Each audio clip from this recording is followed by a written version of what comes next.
Then I'm gonna play my song today. That's just all about us today. This redneck coming at you with another. What does a hot rod mean to you? Here with me is Cobra Strike and Capola Junction. There you go. All right. We were talking before we went live, a couple different stories, but why don't you guys continue and start the story over so that the fans can enjoy it as well? And apparently I'm live. Yeah, I just got your notification on my computer. Ding, it's on. That's good. It's good to know that I'm live, you know. Hey, better alive than dead. All right. Starting off with Chevy. Yeah. Everybody was starting to talk about this leaders crap, and I want to keep it cubic inches, but I know it ain't gonna happen. Everybody was starting to talk about this leaders Hang crap. on, that's me. Hang on. That's I was gonna say I don't know how to Yabba do. I just found my chat, and Joe, you need to quit over and over again. Yeah. Good night. Most citizen ever. How you doing? Ellie Mac. Oh, I would love to have Ellie Mac up here if you don't mind. Yeah, sure, why not? How we see the chats? Joshua Cole, how you doing, brother? I could put it up on here. You want to do that? I don't have Ellie Mac private. That sucks. All right. I'm going to put a link in the chat. Ellie Mac, would you like to join us or not? We're talking about hot rods. What does a hot rod mean to you? And you as a mechanic. From your neck of the woods, what does a hot rod mean to you? And be good input. Maybe we'll learn some stuff later on here. Breakfast time here. All right. We won't put in the link then. All right. Enjoy your breakfast. Breakfast. Oh, yeah, look at that. 5:26. Shift and had a rough night before working. Oh, I'm sorry to hear that. Happy Saturday. Happy Saturday. Ken, one of the things we're working on here is we got a G10 Chevy van with the 305 in it. We're going to take the 305 out, put a 350 in it with the supercharger. Attaboy. Yep. I'm debating about keeping the 305 in there, though, because I've never seen a 305 run like this. It's got to be an HO, someone built before me, and then I tuned it up even more. But it runs like a bear, and it's naturally aspirated. And so carbureted. Yes, it's got a 650 Rochester on it, 4-barrel. Right. You know, everybody talks smack about Rochester. They call it Quadra junk. I never had a problem with them. I Quadra junk. No. I never had a problem with them. I mean, if I can get... Now I got a buddy of mine. He would buy that some bitch off of you and trade you a Holly. He would trade you a Holly straight across for it. Well, the way how that carburetor is tuned. Outlaw, how you doing, brother? The way how that carburetor is tuned. I never run the secondaries. That's the thing. He could tune that son bitch in and make it play like a goddamn guitar. But I get that Quadra junk to fucking work. Jesus. I wouldn't doubt it. Yeah, and a Holly, I could put that on her, set it, forget it, and go. Yeah. I'm gonna have to get another carburetor soon, because when I do get that supercharger, I'm gonna need to get a supercharger carburetor, because otherwise I gotta run boost reference and all this and do it manually. The carburetor does it. Flow through carburetor. Yep. No, draw through. Draw through. Yeah. Oh, I always thought it was draw through. No, the flow through is more of the I don't for like turbos. You're pushing through it, blow through and draw through. So it's either one you're shoving air through it, or one you're pulling air through it. And because I'm gonna be putting a Y end on it. If you're pulling air through it, you're relying on your cubic inch. If you're forcing air into it, you're allowing your smaller cubic inch to force in more air, which means you can force in more fuel, which means bigger bang for the bigger buck. Yeah, but doing a blow through is going to be a little more sophisticated. I don't have much room in the G10, so with that wind on there, I can get one of the a low profile supercharger, and then the carburetor sits right on top of it. I'll have maybe about, if I'm lucky, 2 inches on top of the carburetor to put my uh, mini or low profile air cleaner, if you will, right on top of it. After that, I should have about half an inch to 3/4 of an inch to let the motor swing back and forth as it needs to. Mm-hmm. The Suburban, that's going to be all out war with that thing. I'm putting a 454 in that, and I'm doing a Whipple. And at first I was going to do a single carburetor. Now we're talking dual carbs. I said dual for the win. So you're not going to be able to push in any more with a single versus dual. I'll be getting more fuel into the motor. Cubic inch. Well, no, because it's still going to be a draw through setup. The carburetors are going on top of the supercharger, right? But that's going to be a twin screw. The van's going to have the roots. So you're forcing the air in. Yes, but it's still a draw through. Suck the air through the carburetor, through the twin screw, then down to into the manifold, to the plenum. Am I misunderstanding the terms then? Because I understood draw through is your engine has to suck it like a vacuum. Yes, because the carburetors are on top. But what happens is the supercharger's down below the carburetors. You're still a vacuum. When you have the carburetors underneath. Oh, okay. You see what's happening? Okay. The difference is I was thinking the carburetor was underneath the supercharger. Yeah, no. Way around. The carburetors are on top of the supercharger. Smaller engine so that you can force in more fuel. Yeah. Which is a push. That's why you need a supercharger carburetor, because when you supply 7 pounds of fuel and then you have a vacuum of -7 on the blades, you're fine. Right. When you let that throttle off, if you only have 350 cubic inch to draw it in, and if my brother taught this to me. An engine is just like a vacuum. It's no more than a vacuum. You're only going to be able to suck in. Get up and get something off of my chest. Not tonight, dude. Not tonight. This is a specific subject. What does a hot rod mean to you? So tomorrow, come on over and we can talk. But tonight it's all about hot rods.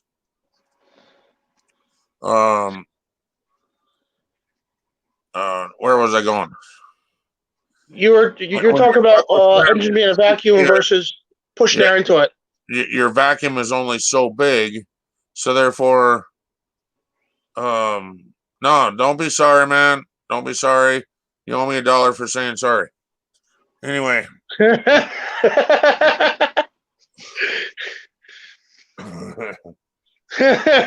owe me $1 for being sorry. Oh, that's good. You owe me $1, you sorry motherfucker. Come on up tomorrow, and then I'll let you have a rant. That's fine. But tonight it's all about hot rods, bro. Contribute to the conversation about hot rods. Well, you were saying a vacuum. My brother was teaching me that God damn, I got to quit looking at chat now. My brother was teaching me that a vacuum is only so big. If you only have 350 cubic inch, I'll take the. You gotta pull 350. You're only 350 cubic inch. Vacuum out of it. If you force air into it, that's different. Yes, that's what I'm gonna be doing. Carburetor. You have to have that special carburetor you're talking about. Yeah. Otherwise, more fuel and all this and blah blah blah blah. Yeah. Yeah. Otherwise, I can run my stock carburetor. The problem is when I lift off that throttle, some of the air is going to escape back up through the blades, and you're going to have 7 pounds of air come up and 7 pounds of fuel come down, And that I did not know. That I did not know. yeah, you wanna be always above zero, never at zero, because 7 divided by 0 is 0. I always thought it was Right, kaboom. well, yeah, anything divided Kaboom. by Yeah, zero. well, yeah, exactly. Kaboom. Right. But what the supercharger carburetor does is it has that boost reference, and when it feels that vacuum, it'll there's a valve in there that does something that equalizes everything, and it makes it run like it needs to. I don't need to second guess this or that. The carburetor does. Oh, he's doing that. He's doing this. Bang, bang, bang. It just does it. Sure. I was like, okay. But So- why? But why? Why does it just go bang, bang, bang? All right, real quick in the chat. To me, a hot rod means a lot of things. It means that you either have your childhood dream car or you have a car that you have always wanted. Good answer, Wild Child. Like that answer. I agree with that. I That's the agree. whole reason why I'm doing Suburban. You know the best answer I've ever had on this type of live stream? What does a hot rod mean to you? Guy says, needs to be something that scares the living shit out of you, but yet you're still in control. What Yeah. the fuck? That's a genius fucking answer right there if I ever heard one. Right? You know who I heard that from? Scare the shit out of you, but yet you're still in control. You know who I heard that from? Believe it or not, Kel Shelby. And that's my mentor right there. maybe and, that's where he heard it from, but I'll tell you Yeah. what, when he said that out here, I was like, my jaw dropped. I was like, Yeah, that's I perfect. second that. Uh-huh. And with the Suburban, you're gonna love this. We had a 350 in it, and it locked up on my father. It just that was it. I don't know what happened. I think his oil pump shit the bed, and it's not very common on Chevys. But we were talking about it. So we got the truck back here. We talked about it for years and years and years, and finally, I was getting a motor. Well, I wanted to convert it to diesel, and I was gonna do Do that, yeah. the 6.2 naturally aspirated diesel, which is a 383, which Right. thank God. They had a 383 naturally aspirated and a 396 turbocharged. Everybody knows that's 6.5. But again, there's liters versus cubic inch. I grew hate liters. up cubic inches, so this is what we're gonna talk about. Is we're gonna talk about CU or CI, not L. Yeah. Josh, So- just give it a minute. Let the conversation go. TDI for the win. LOL. What's TDI? Volkswagen, I think. TDI. Oh no, yeah, that's their diesel. TDI. They have the GDI as their gas and TDI for diesel. See, Ken, that's why I brought Cobra here because I he's don't the mind engine at all. guy. As long as there's as long as there's intelligent conversation going on, I don't care who the hell's up here.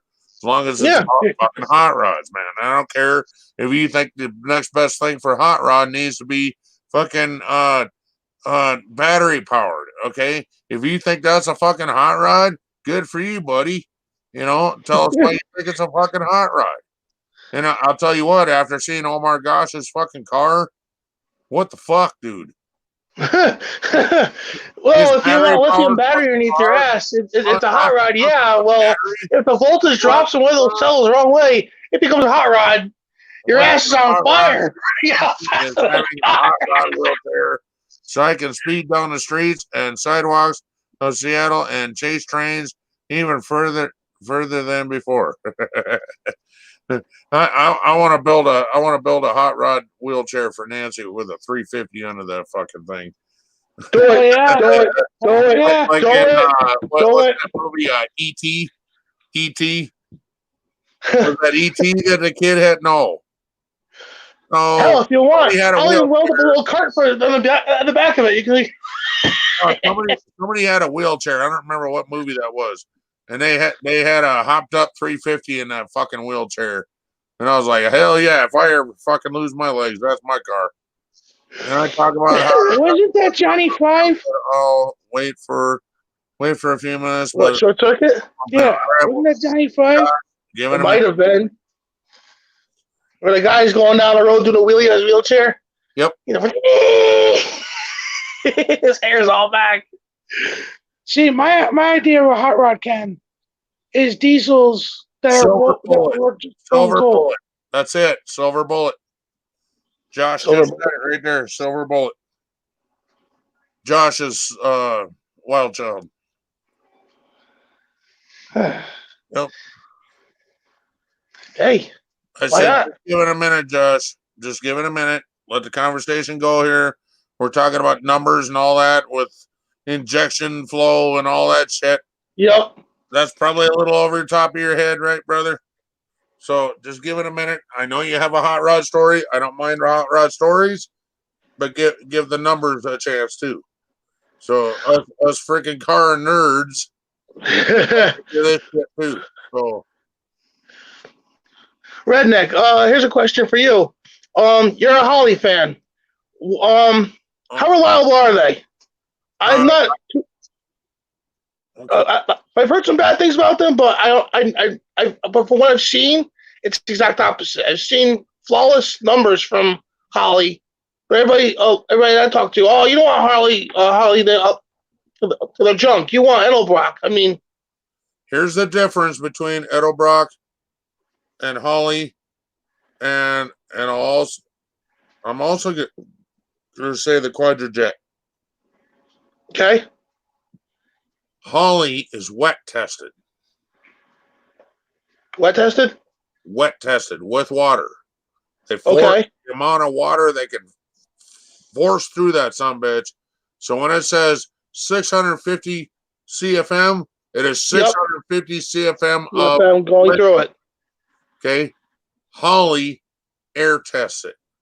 So when they say 600 CFM, 650 CFM is Yep. air volume. So Yeah, that's a thought. half the fucking goddamn carburetor is a 650 Holly. First of Yeah, all, it's hard to judge an Edelbrock because they judge their shit like that. I don't have a problem with Holly or with Edelbrock. Edelbrock. And what's the other one that's equivalent to Edelbrock is I know Holly, they're Edelbrock, and identical. Rochester. Is There's that another one out there. Rochester? Rochester makes the Quadrajet. No, who the hell? They're identical to Holly. I mean, identical. You can trade parts. They're exactly the same fucking thing. I can't think of it right now. Holly is from Ford. Yeah, Really? I know. Yeah, Holly is from Yeah, I Ford. didn't know. Yeah, that's I didn't know old that. Ford shit. I thought Holly was her own entity.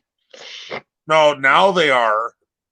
But, Oh, okay, that makes sense. but back in the day, every fucking Ford in the world had a Holly on it. Yeah, every Chevy had a Rochester on it. Junk on it. Okay. Yeah. And you take the Holly and put it on a fucking on a Chevy motor, and that motherfucker run like a grape date. Mm. And you put an Edelbrock on, or actually an Edelbrock. Okay, here was the problem I had. Okay, we took a Quadrajet, which was on the original motor, and it was wabba, you know. Okay, backfire, inhale, backfire, backfire just a little bit, whatever. Okay, we tried to tune it, you know. Did you ever have problems with flashback back then? That was the big thing I had with the van when I was adjusting it. It would flash back up to the carburetor. Yeah, and that was only with the Quadrajet. Okay. Really? Yep.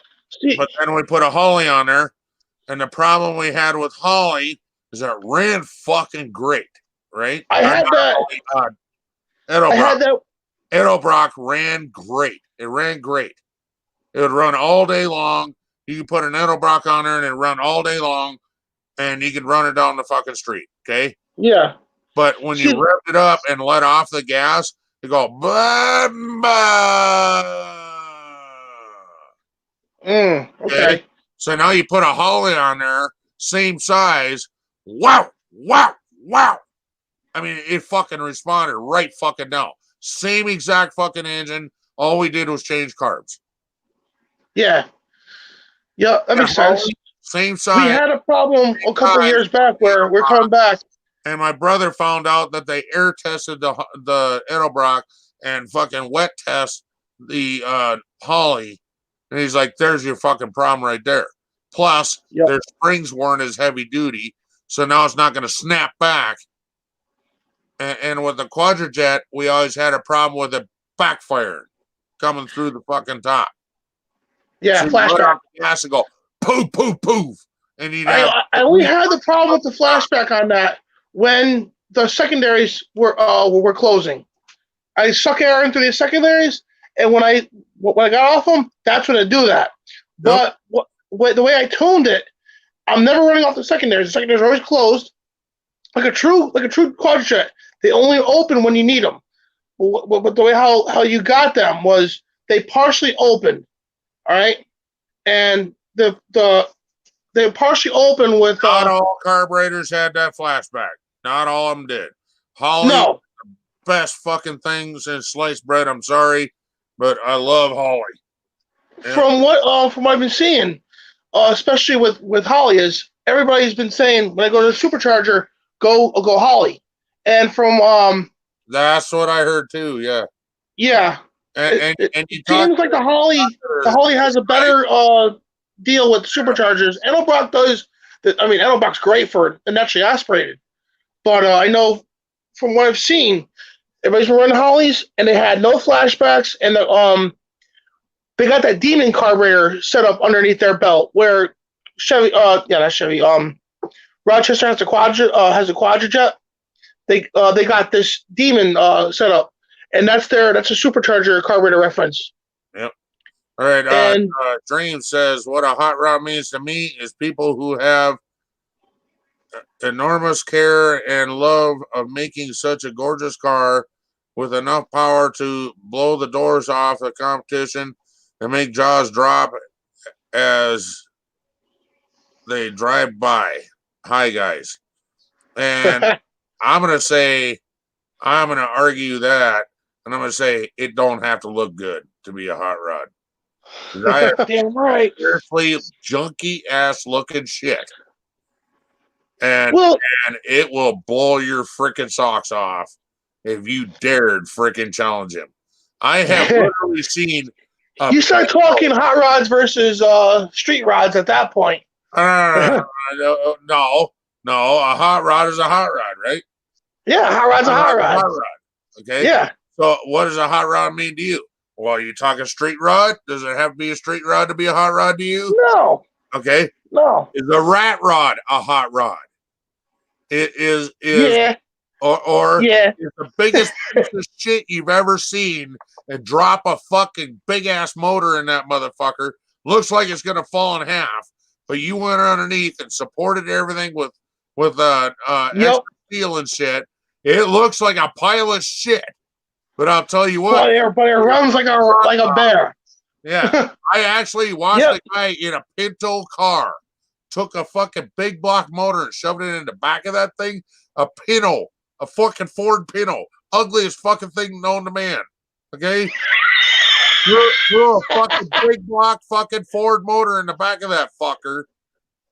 Oh yeah, blow all the doors in. What's Ford's version of a Cadillac? I can't remember. Eldorado? No. What is Eldorado? Eldorado is a Cadillac. Oh, what? Yeah. Shit. But Ford had their own version of Cadillac. I know it too. It's on top of my tongue. I can't spit it out. Not the LTD.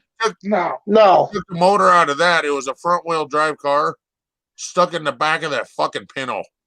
Motherfucker. God damn. You got me thinking now. I can't. He put fucking slicks on that son of a bitch. Holy Jesus Christ. What did he put a 460 in? Fucking animal, bro. What did he take? The LTD's 460 put it in the Pinto? Wait a minute. Ford had an Eldorado also. Yeah. I seen somebody here in Wallingford about 10 years ago. They took a freaking Honda Civic. Okay. They had to modify the whole front clip. They ripped the motor out and the because of that transverse crap. And he somehow stuffed a Chevy small block 350 and a Honda Civic. All right, you had to cut the firewall. You know what, dude? If you own a Sawzall, you can put anything in anything. All right. Yes, yes. The Sawzall. He had to go in there. The Sawzall welder. That's a red. That's pretty much what he did. Went into the Sawzall, cut the hell out of the firewall, and he had to push back the transmission. He put a turbo 400 in the freaking thing, okay? And he had a drive shaft about, what did you say, about a foot? We had a box of cookies. That's big. Yeah, yeah. Box of cookies. That's how big his drive shaft was. And he had to use CD joints because it was too radical for the thing. And he ran a 350 in this thing, no lie. First gear, he did a wheelie. Second gear, he did a wheelie. And then the third one, he rode the wheelie, and because he changed the whole weight to ratio on this, he actually got it and spun the car upside down the track on his roof. The wind came up on his car. Bars, brother. That's why you need wheelie bars. You think he would? No. He goes all the way to the front of the car. Why do you need to put wheelie? You're putting a Chevy versus a Honda in the car, and yeah, about halfway down the track, it flips over and he's sliding down his roof. Oh. Can you put a hot rod engine in a Honda? Of course you can. You can put a hot rod engine in anything. Yep. And it does not matter the brand name, okay? There are actually hot rod Hondas out there, okay? I am not a Honda fan. However, yes, Eli, there are fucking Honda hot rods that will blow the shit out of a lot of old school hot rods. So, he had a lot of modifications. You is what he did. You know what I'm saying? He had no hood on the fucking car because there's no room for it. They just chucked the hood off, and he had to cut into the fenders, slice the hell out of the firewall, and move everything back. And yeah, he did it. And then he ran open headers on this thing. And well, let's just say we had to limit the throttle on it because he didn't put the wheelie bar on it yet. So we had to put a little fishing weight on the throttle cable to stop him from pulling the cable all the way back too far. So he ran it like 50%, and he's still smoking the tires. Yeah, give me a second here, Eli. The difference of what you're talking and what we're talking is we're talking old school hot rods. Okay, just up on panel right now.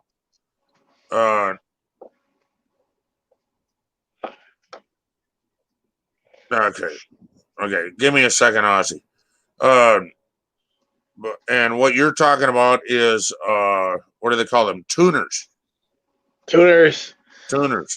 And that's all computers. The shit that, I'm not knocking tuners, but I like muscle better. Actually, you know what? I have seen the dumbest shit. That's what I was talking about. The Ford Pinto, ugliest fucking thing known to man. I have actually seen this. No shit. I've actually seen a PT Cruiser with a big block Ford in it.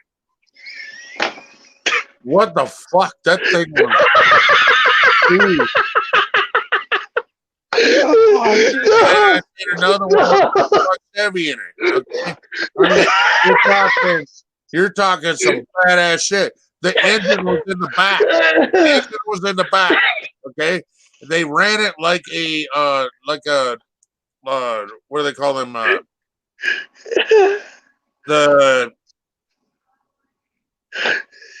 big block Ford and a Cruiser, dude. That thing probably never moved. It probably just spun the wheels and smoked the whole parking lot. No. It's a dragster car. It's a dragster car. Yeah, it's got huge ass slicks on the back. It's a fucking animal.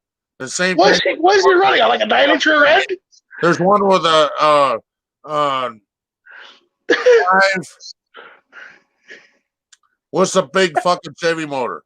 572. Oh, 572, yes. Cruiser. In a fucking PT Cruiser. How did he? What did he do? Just get rid of the fenders and the roof all together and leave our motor on frame? He put it in the hatchback. He took the hatchback off and the exhaust runs straight out the hatchback. Nice. And then he put an extra bar in the back for the fucking parachute. There's a van. What's he running? A V drive from the engine transmission?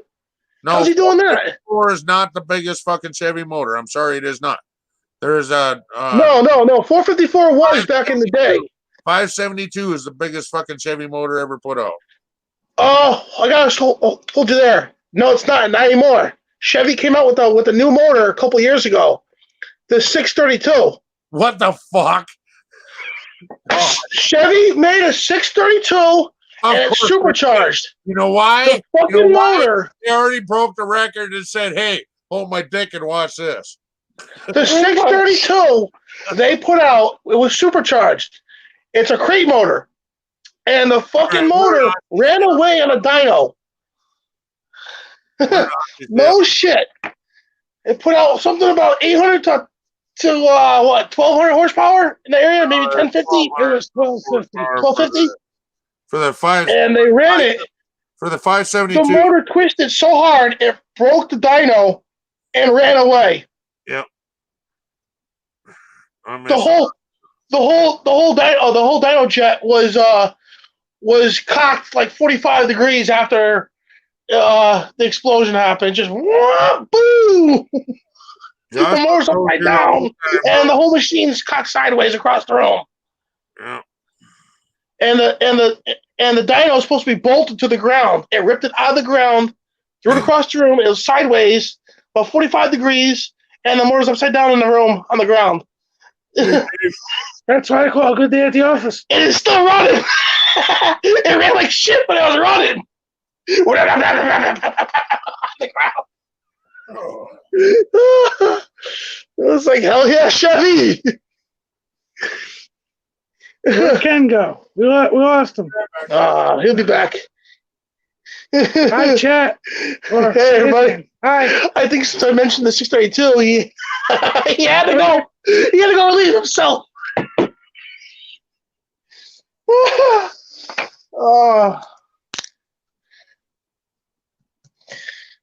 Lost him. He'll be back. Sorry, guys, I can't see chat, so just bear with us. Chat should be strolling up right here, but yeah, my phone hates me. Why is it not showing chat tonight? Right here, right? It ain't working. No. Broken it. On live chat. I tried. Now we get the cat. Yeah, look at the cat. Damn it, kitty. Redneck, where'd you go? Probably in the kitchen. In the kitchen. In the kitchen. Wait, we can see chat with your phone. Where's your phone? Upstairs. Don't sit down here. Look at it. There you go. That'd be the way. Yep. Get both of your phones up there. All right. Yeah, they were talking about making another motor and they never did it yet. I think after that 632, they kind of held back a little bit. But yeah, it was the 454. Then not too long ago, was it late 90s, early 2000s? They came out with the 572, and then around I can't remember 2012, 14, they introduced the 632 supercharged. Supercharged on top of it, really? Yep, it's a crate motor. Fuck, dude. I forgot what they were running for horsepower. Joe says 1250. I can't remember if it's 1250, 10 something. I think he was right because he had the phone chart on his thing when it came out. But no, it cannot. talk about how we juggle midgets, Aussie Outlaw. God damn it. What? That's the stream tomorrow. Then we can talk about juggling midgets, okay? Oh, Tonight we're talking about juggling hot rods. hell yeah. I'm not looking for something that crazy. Obviously, they must have ran it on 118 rocket fuel or VP. That all? But I want to do something just regular pump gas. Well, not regular. I want to do 93 super leaded, but No, let it all the way. well, yeah, leaded would climb the valves down. But You can't run like it anymore. they still have it. They still have it. Race fuel. Yeah, only in race fuel, not in regular gasoline. It's $11 a gallon here in Connecticut. $9 or $10. But yeah, they have up in what the hell is it? Windsor, Connecticut. They have a pump. They have 100 unleaded, 110 unleaded, and I have 118. Nice. Had a blast, right? Yeah, 118. The SS fuel, leaded. Okay, you got it. Got to take a breath. I had a blast riding around in my friend's '67 Camaro at my brother's wedding 20 years ago. Joshua Cole said that. Yep. Rock on. I miss the Camaros. They came back with and then they got the Challengers and the Mustangs, but they're not what they were, dude. It's sad. Everything's all V6 now. Yeah, I want the V8s back. I'll tell you what. You get in my brother's car and tell me they ain't back. Was he have the V8 in it, or did he get the V6? He's got a V6 in it, but it's what do they call it? Twin turbo and supercharged. That's why it's good. You get a naturally aspirated Camaro, dude, with just a V6. It's just like no fun. Excuse me. But Redneck, come on, you're talking twin turbo with the supercharger. That's a whole different ballpark, dude. So what? Why knock the fun? Because I'm talking naturally aspirated. With the supercharger and twin turbos, you'll blow the doors off anything, even a bank vault. Now take that same technology and put it on a fucking V8. Hell yeah. That's what I'm talking about. Your phone's at 14%. Yeah, it's What was really fun, though? It dies. We'll just go on this one. Cobra. All right. Yo. What was really fun is my brother and my dad have the same exact car. Okay. My dad's a 68. My brother's is a 2008. Okay. And your brother's blows your father's my dad has the old school 350 metal block. Yeah. Yeah. My brother's has the aluminum block, fucking all that bullshit added on it, right? The supercharger, turbocharger, all that bullshit, right? And my dad's is carbureted. And your brother's is fuel injected. Huh? Your brother's is fuel injected, right? Oh, yeah, fucking all in, yeah. Yeah. And my dad's is 68. So they turned around and built my dad's to the biggest they possibly could. They bored it out and all that. So that it still run on pump gas, but barely. Yeah. Yeah. That's what I want to do. I want to stay within the pump gas realm. Right. But get mad ass horsepower. Okay. I don't want to deal with the race fuel because it's like $100 a can, dude. And I don't feel going across the state to get friggin' gasoline. Australia stopped all car manufacturing. I drive a SS 6.0. Ford imports latest Mustang. I was hoping GM brought in Camaros, but no. Yeah, see, yeah, their new Camaros are badass. But okay, Yeah, 6.0 Fords. Those were some badass fuckers too. Get a fucking turbo and put it on that son of a bitch. That'll make you go play. You gotta turn your what do you call it, your computer to accept more gas so it doesn't think it's flooding out and all that. Yeah.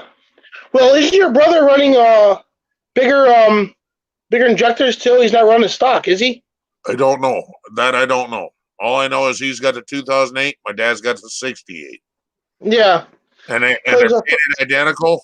They're painted identical, and they went to a car show and parked side by side. Oh, nice. That's cool. It brought the fucking crowd, bro. Trust me, it brought the crowd. It was a car show. You don't get to see that too often either. You get to see I know, the then and now. Oh my god! Oh my god!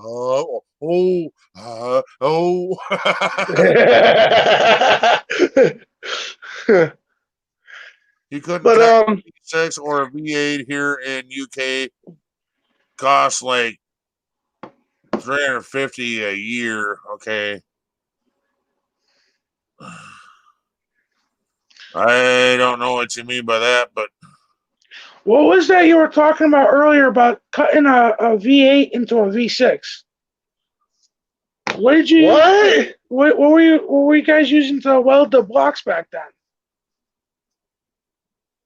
You cut a motor in half? You cut the two center cylinders out in a Z shape. Okay. Teach us your ways, oh great one. The other, yeah. You heat What'd you use, nickel rod? Weld it back together. A hot rod means getting shocked by a cattle prod. That's no.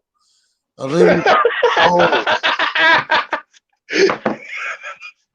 hot rod, Olivia, would be your husband. No, dude. No. Hot rods are cars, bro. No, maybe. No, Olivia Darling has a hot rod and his name is Hubby. Right? Well, I guess you want to call a cattle prod a hot. Well, yeah. 2 million volts. Bang. 4-door Ute. Like an El Camino or okay. What the fuck? Wow. Those haven't been around here for like ever, bro. That's a classic, man. A hot rod, a curling iron, forehead burn. Probably not. Ken, you want to know about how to juggle hot rods? See which one scares the crap out of people more. That's up to each individual, actually. Yeah, I second that. It's how you want to make it. I've actually had some seriously piece of shit cars that I've rednecked the fuck out of, and it scared the fuck out of you.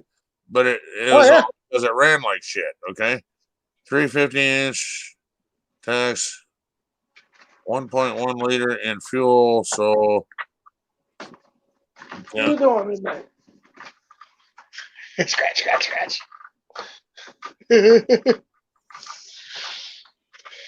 Well, okay. Backing. I don't understand that, Ellie, because I live in a different world than you. But I think you have to read that upside down. 1.16 liter in a fuel, so gasoline about 6 pounds. Sorry. No, it's something to do with it. I can regulate the diesel. Okay. Oh, a diesel could be a hot rod too. Yeah, that's my vision of a hot rod. I have seen some seriously fucking badass diesels. So he's running a small block diesel, a 1.16 liter, is what he's saying. But for those out there who just think a 350 and 454 are only the small block and big block engines, there are small block 4s, there's small block 6s, small block 8s, and we have small block 10s. I don't want to get into a 10-cylinder right now because it's just the pistons are like stupid small, but when you have, for example, a 2 liter a 4-cylinder, it's a small block. You have a 2.5, it's a big block. The realm of small and big in a 4-cylinder is so tiny that they just call it a 4-cylinder. Right. That helps everybody. Right. And no, Olivia, darling, a hot rod is what you cook a hot dog on in the 7-Eleven. No, it's what you cook a hot dog on over an open fire. Get it right there. That's a hot rod. Well, if you want to call it a hot rod, yeah, you could take a piece of steel and put it in a fire, but no, that's not what we're talking about. What the fuck? Work with a driver that took someone's Corvette T-top off property, ran into a fire hydrant, and flooded the car. He got sued, fired, and arrested. Yeah, I'd imagine. Okay, but back to hot rods. Okay, not stories. Anyway, hot rods, baby. Audi Quattro. Holy fuck! How do you even say half of that shit? Event Sport 1.9. Okay, you get it then. Oh, he's got the Audi. Yep. 1.9 TDI, 130 horsepower to 170. Oh, not bad. Not bad. 170, not a 1.6 LOL. Okay. Is that a stroker motor in your car? Because you're running the 1.9. It might be. It might be, yeah. Because Chrysler did that same thing with their minivans. They had the 3.3s, and they took the 3.3, which I forget. What Chrysler has their own freaking cubic inch thing. I don't know why. It's the same size motor as Chevy, but they're Chrysler. Yeah, Chrysler. They took it and they stroked it out and made the 3.8, which is a 230 cubic inch motor. But that's not like a personal problem when you stroke it out. But anyway. Yeah, Olivia Darling says a hot rod is what you use to cook a pig over the fire. That's a rotisserie. No, to her it's a hot rod. Touch it. It's fucking hot and it's made out of rock. Right? It's a hot rod. Right? Cook a pig over a fire. That's a rotisserie. Can I have 2 cars? LOL. Yeah, but I bet you know a whole lot more than just about them 2 cars. That's why I wanted you up here, Allie. But yeah, what I like about Holly is with the Holly, they went back and they did their own EFI for their carburetors. So it's what's the difference between EFI and GFI? GFI. You've never heard of GFI? Never heard of GFI. Really? It's carbureted or fuel injected. What the hell is GFI? Carbureted. It's carbureted. It's carbureted? Yeah. GFI. Yeah, I'll be honest. I never heard GFI before. Am I saying it wrong? Maybe I got the letters wrong. I don't know. But I took out the points and put in what I thought was GFI. Maybe it was EFI. I don't know. EFI. Electronic fuel injection. I agree with Dave Larson. No. It's not electronic fuel injection. It's where you're saying it's carbureted. It's carbureted. But hang on. It's where it used to be points. And you changed it to GFI, isn't it? General Electric Ignition. General firing. Are you talking about HEI? Oh shit. Yeah, HEI. Wait. Once you said ignition, HEI is high energy ignition. Okay. I was gonna say, what the hell are you talking about? HEI Chevy has. Don't fucking. It's a big distributor. This is not your channel, Joe. You can't laugh at me. It's a big distributor with a huge coil underneath it, and I'll tell you what, it's not underneath it, it's on top of it. But the HEI running point still, you're getting about 35,000 volts to a spark plug. But the only difference is I changed it over to apparently it's HEI. HEI, high energy, yeah. Yeah, and all it was high energy ignition. HEI was normal after points, right? It still had points.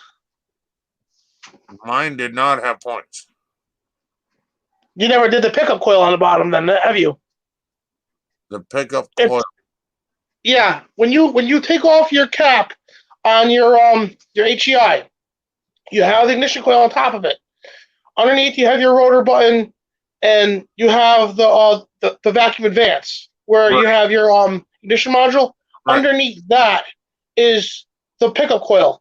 It's a donut-like thing with teeth on the inside, and as your shaft on the distributor spins, that's where you get your pickup, and that's your points. Every time the point comes around, there's 8 of them, and even though it's going around. I went from points to this, and my brother was the best thing I could do for my truck.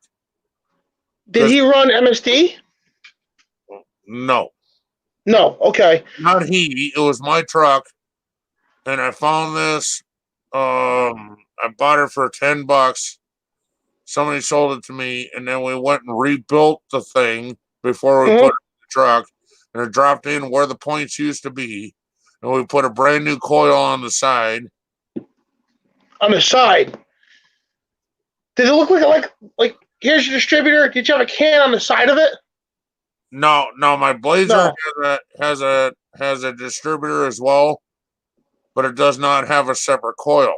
Does not have a separate coil.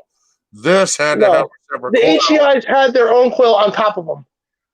I got a cap in the living room. I can go grab it if you want. It looked like it did, but it did not. Was it a big cap or was it a small cap? Do you remember? I don't know the difference. I didn't know there was a difference. I still don't know there's a difference. Yeah, the HEI had a vacuum advance. It was electronic ignition. This did not have vacuum advance. It did not. So a little different. The HEI was vacuum advanced. You had electronic advance. Mine didn't even have power brakes. The more power you put into that fucking pedal, there's your power brakes. All right. Yeah. And your power. I know. Right arm and left arm power steering. Okay. Yep. Yeah. This is a 71 Chevy long box work truck. It had a. You had the small distributor on it. I had an 11 foot box on it. Okay. With a 400 under the hood, and it had points. And my brother found an HEI unit. And he put it in there for me, and he said it's going to run better with a separate coil. Yeah, he probably put a super coil in it. That up to about 50,000 volts. No fucking clue. Okay? Yeah. All I know, the coil's off the side on that. All I know is it went from to fucking. Yeah. Yeah, and then it had the quadra-junk fucking goddamn. A former friend of mine had that on his Camaro. He had a V6, 128 cubic inch friggin' little tiny V6 in this thing, in a Camaro, and he bought it like that for $500. But I told him, dude, go get a 350 and get a real motor. He didn't want to do that. No lie, the distributor was like the size of your fist, but it had six wires coming off, and he had the coil off the side. You had to run a wire off, and I forget what he ran for voltage. Something like It was 28,000, 32,000 volts. I think it was. Like, It wasn't as good as the HEI, but it was a competitor. It was the electronic version versus the vacuum version. It looked Hey like Ken, do me a favor. Ken, looked can you like my put distributor that I have on my Blazer now, but he had a coil on the side. Yeah, that's And I can't think of the name of it. Looked like the beer can that's on every other fucking Ford and all that. Yeah, it looked like a beer can. Wasn't cool. Hello. Yes, Josh. Josh. I can't remember the name of that distributor. I'm sorry. It's at the top of my tongue, but I can't think of it. I can't spit it out. I think he just took a regular HEI unit and modified it to could be because when they came out with this distributor, it was like an HEI, but it was smaller because they had the coil on it. It had the coil off to the side. No, I can't remember the name of it. This had a coil in it, and he ripped it out. Yeah. Okay. So he converted it out. He said, "This will do you better." Hey Ken, can you do me a favor? Put the link in the StreamYards in the chat so I can get it on my brother's phone. This way we can keep the conversation going. Idiot phone wants to die on me again. In the private chat or what? In the community chat and just take it down real quick. Go into the green room. He don't have that. He's an idiot. You gotta get in the green room, brother. I've been trying to tell him. You gotta get on Hangouts, man. You're not gonna go anywhere on YouTube anymore because people are too paranoid.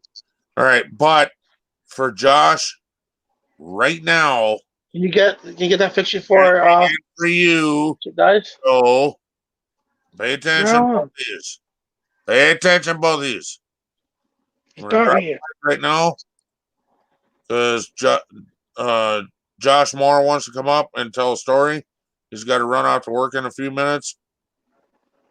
And you can do your thing. I'm taking it down in 10 seconds.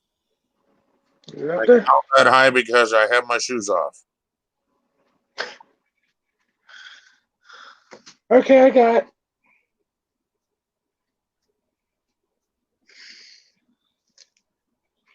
Why can't I take it down?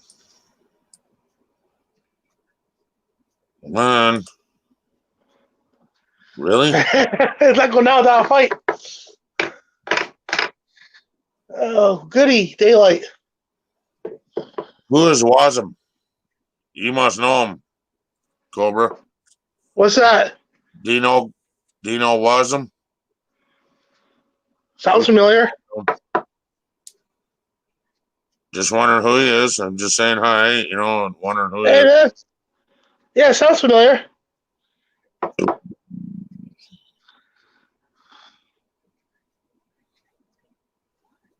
You got it? Yeah. Yeehaw. I'm going to take this in. Hopefully it comes up right now. What you going to do is you're going to put 3 things up and then you're going to kick that one out? It's not like that, Plug your damn phone in, fool. I'm working on it. Oh, God. You know what? No. Hey, beginner. You can't do that. God damn. Fucking newbie. Josh Go or Josh Moore. Your mama's echoing, right?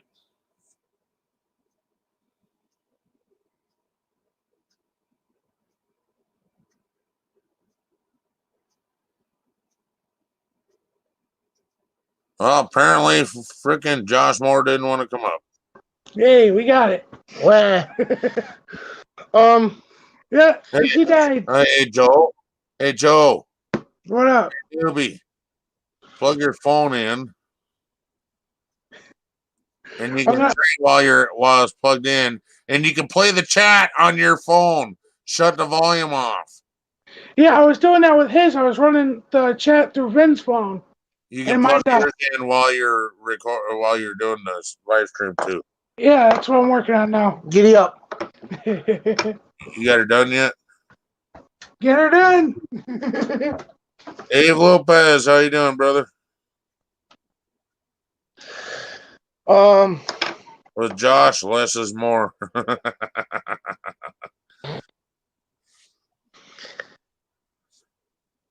Yeah, I want now that you mentioned Holly, I want to run this by you because you're the Holly guy. From what I've seen, they also made a throttle body carburetor. It's just a big of entries, and it's spraying fuel instead. It's a Right. EFI. Let me get this clear. I'm not a Holly guy. I just know it woke the fuck out of my engine that I had. I went from Quadrajet to Edelbrock to Holly, and it went from okay to hey, not fucking bad to holy Shit. fuck. Yeah. Yeah. From what Holly did, they took the EFI and they made it stupid proof. What it looks like, because a lot of the carburetor they don't have the computers to run the what do you call it? Yeah. What are you talking about? Making the carburetor, the injection, the Yeah, they have a carburetor to EFI setup, but it's still a carburetor instead of Venturi's pulling fuel through, it's blasting fuel into itself. And they give you a computer that you pull off the side of the firewall, and all you gotta do is put power to it. And I guess it monitors the air fuel going into it, and the carburetor does its own thing. Yeah, and What do you that's think I about don't that? understand at all. There was no computers on this truck whatsoever. Yeah, but It what do was you think a about that stuff? 1971 Chevy pickup, but it came with a straight six in it, and somebody dropped a 400 into it, 400 small block, and it How's a 400 small block? ran like piss. Okay, and I bought it for $600 because the guy said it ain't worth the fucking money the fucking metal's made out of. I took it home, and my brother got about fucking 15 minutes with it and fucking made that thing run like a great date. Let's put it this way. Back then, I was into Demolition Derby like a lot. All my buddies were into Demolition Derby. We all fucking had demo cars. Okay. I pulled 3 cars behind that truck at the time. And they're all locked up. At one time. They're all daisy chained together. Yep. The back one, we forgot to fucking. Actually, we didn't forget the e-brake locked up on the back one. So I'm driving down the road. And it's down the fucking road, squalling the fucking tires on the back fucking car.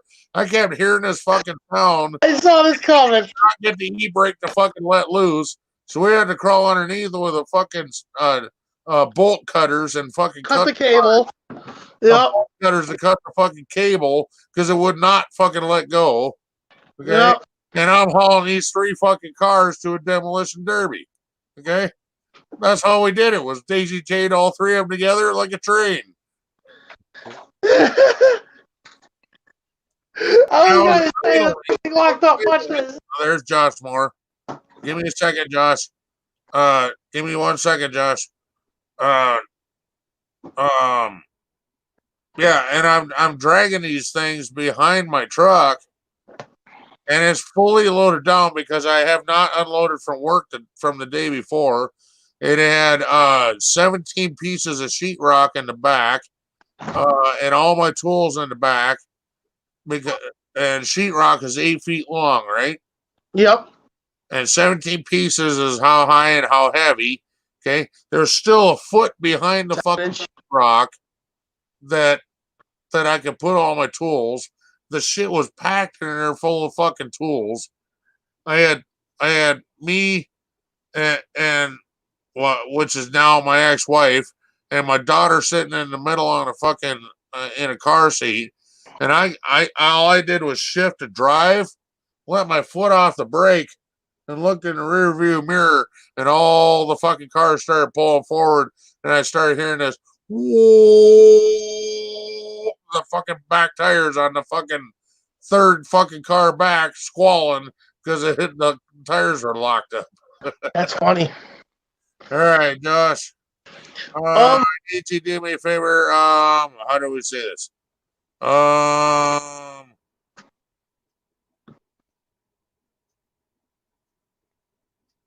Shit. What do we make him do? All right, pat your forehead. Pat your forehead. All right. Because I had to put that link in the chat, so I needed to make sure that you were legit. What up, dude? You've been up here way too many times. I'm going to be taking a break for a few days after this, Ken. I'm going to just chill and chat. All right. Now. All right, Allie Mac. Thanks for stopping by, brother. You brought up a good point, Redneck. Now, well, before I get into that, what I say is, I know I'm going to put a can of worms here, but with the Holly's more of the horsepower carburetor. The Edelbrock's more of the economy carburetor, right? Does that make sense or no? I would say the opposite. Really? Yep, because and that depends on, I'm not going to say all Edelbrocks are like this, but I'm saying 650 versus 650. Yeah. Edelbrock versus Holly. My boss at the time. Hell of a difference. My boss at the time. That Holly woke that thing up. It sounded like a fucking NASCAR. I'm not bullshitting. And that's my Derby car motor, that 357 I was telling you about that I built. Yeah. Yeah. And we put 357 Magnum on the side and then realized that was, we're not. Dodge thing, yeah. Nah, fuck that. Yeah. So we went 357 CI, just like the old NASCARs.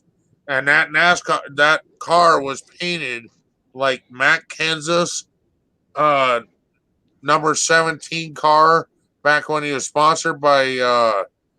I'm gonna do it to all vehicles too. I'm gonna put all the cubic inches on each vehicle. There you go. Beast, Monster, Fordzilla. But what the hell was he? DeWalt, and he had the saw blade on the front tire, and other shit on the top, whatever. And then on the very top of it, I had an American flag up there, and then the bottom part was yellow. Mm-hmm. And then anybody that was a veteran could sign it.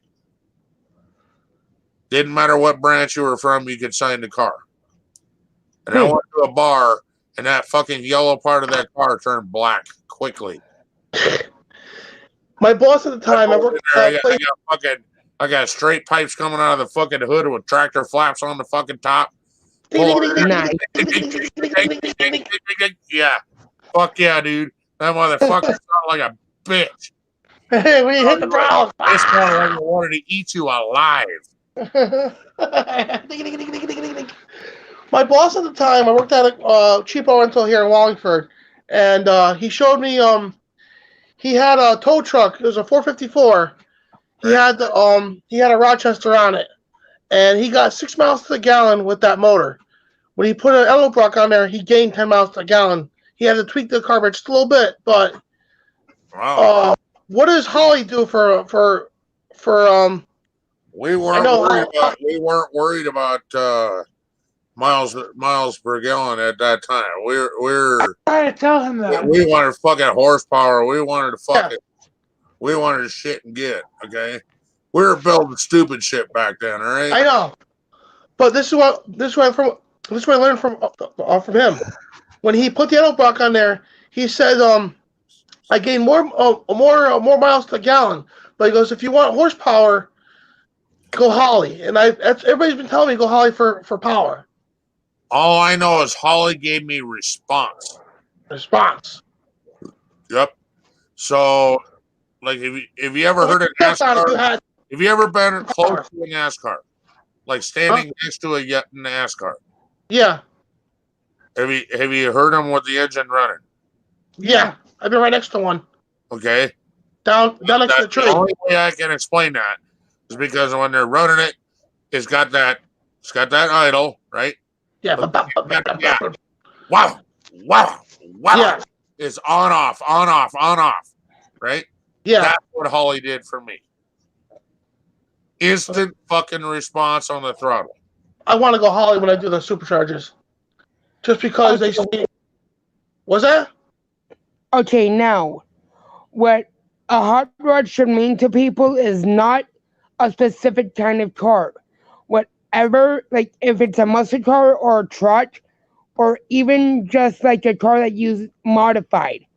Yeah. Even a tuner car, if you do it right. No, let him speak. Go ahead. If a hot rod, if you modify a hot rod and it makes you happy, that should be what a hot rod means to you. Don't let other people tell you, oh, this is what a hot rod should mean to you. No, dude. A hot rod is a car that you either modify or buy that you have fun driving. Like with Ken's car that he modified. I'm pretty sure that made it. I'm pretty sure that made him freaking happy to drive it. Oh yeah. See. Yeah, but that to me was not a hot rod. A hot rod to me was when you take something with it's supposed to have a 4-cylinder in it, and you horseshoe a 350 into it or a 400 into it. That's a hot rod. That's a hot rod to me because it was never. That's a fucking mean machine, dude. You know.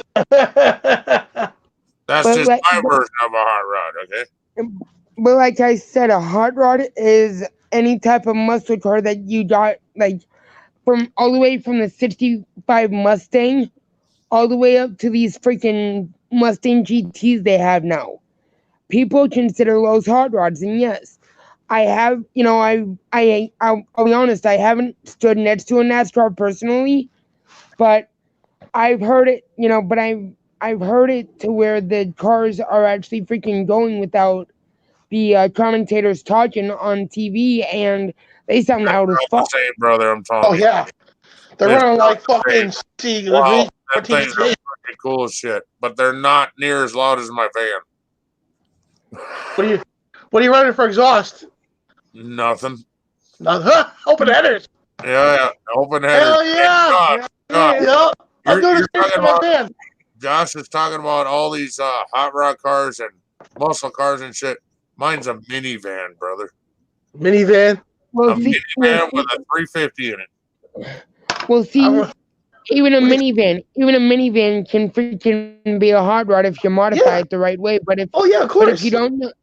But if you don't know, if you're somebody new to modifying your freaking car and you put the wrong engine in it, I can damn near guarantee you're gonna blow that freaking engine out. Okay. Hot rodder. Yeah. You see these guys laughing, right? You see these guys laughing, right?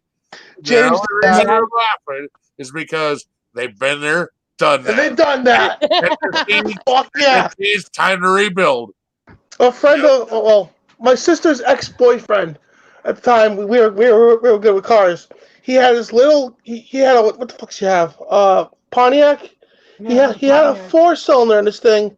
He upgraded to a 6-cylinder. Pontiac. And he ran the thing lean. It's like, dude, you need to increase your fuel. Dude. No, you don't. Yes, you do. Oh, I'm turning to a hot rod. Dude, at least increase your fuel. Put a bigger pump on it. No. It goes on the highway. Wah, bah, bah, wah, bah, bah, boom. What do I do now? Merge over to the right lane, put your hazards on, and call a tow truck. And take it home, put another motor in it, and try again. Yep. Oh, yeah, he did that. He put another motor in it. Hot rod life, Josh, you never stop building.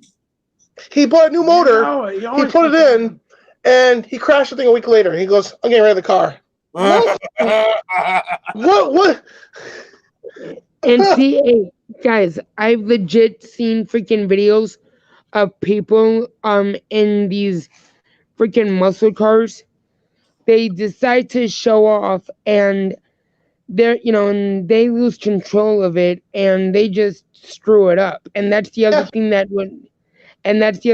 can screw it up is if you try to show off on it, like show off in the damn car, whatever kind of car you have, a minivan, a Mustang, truck, whatever kind What's of the car. point in having it if you're not going to show off, though? I see what he's saying.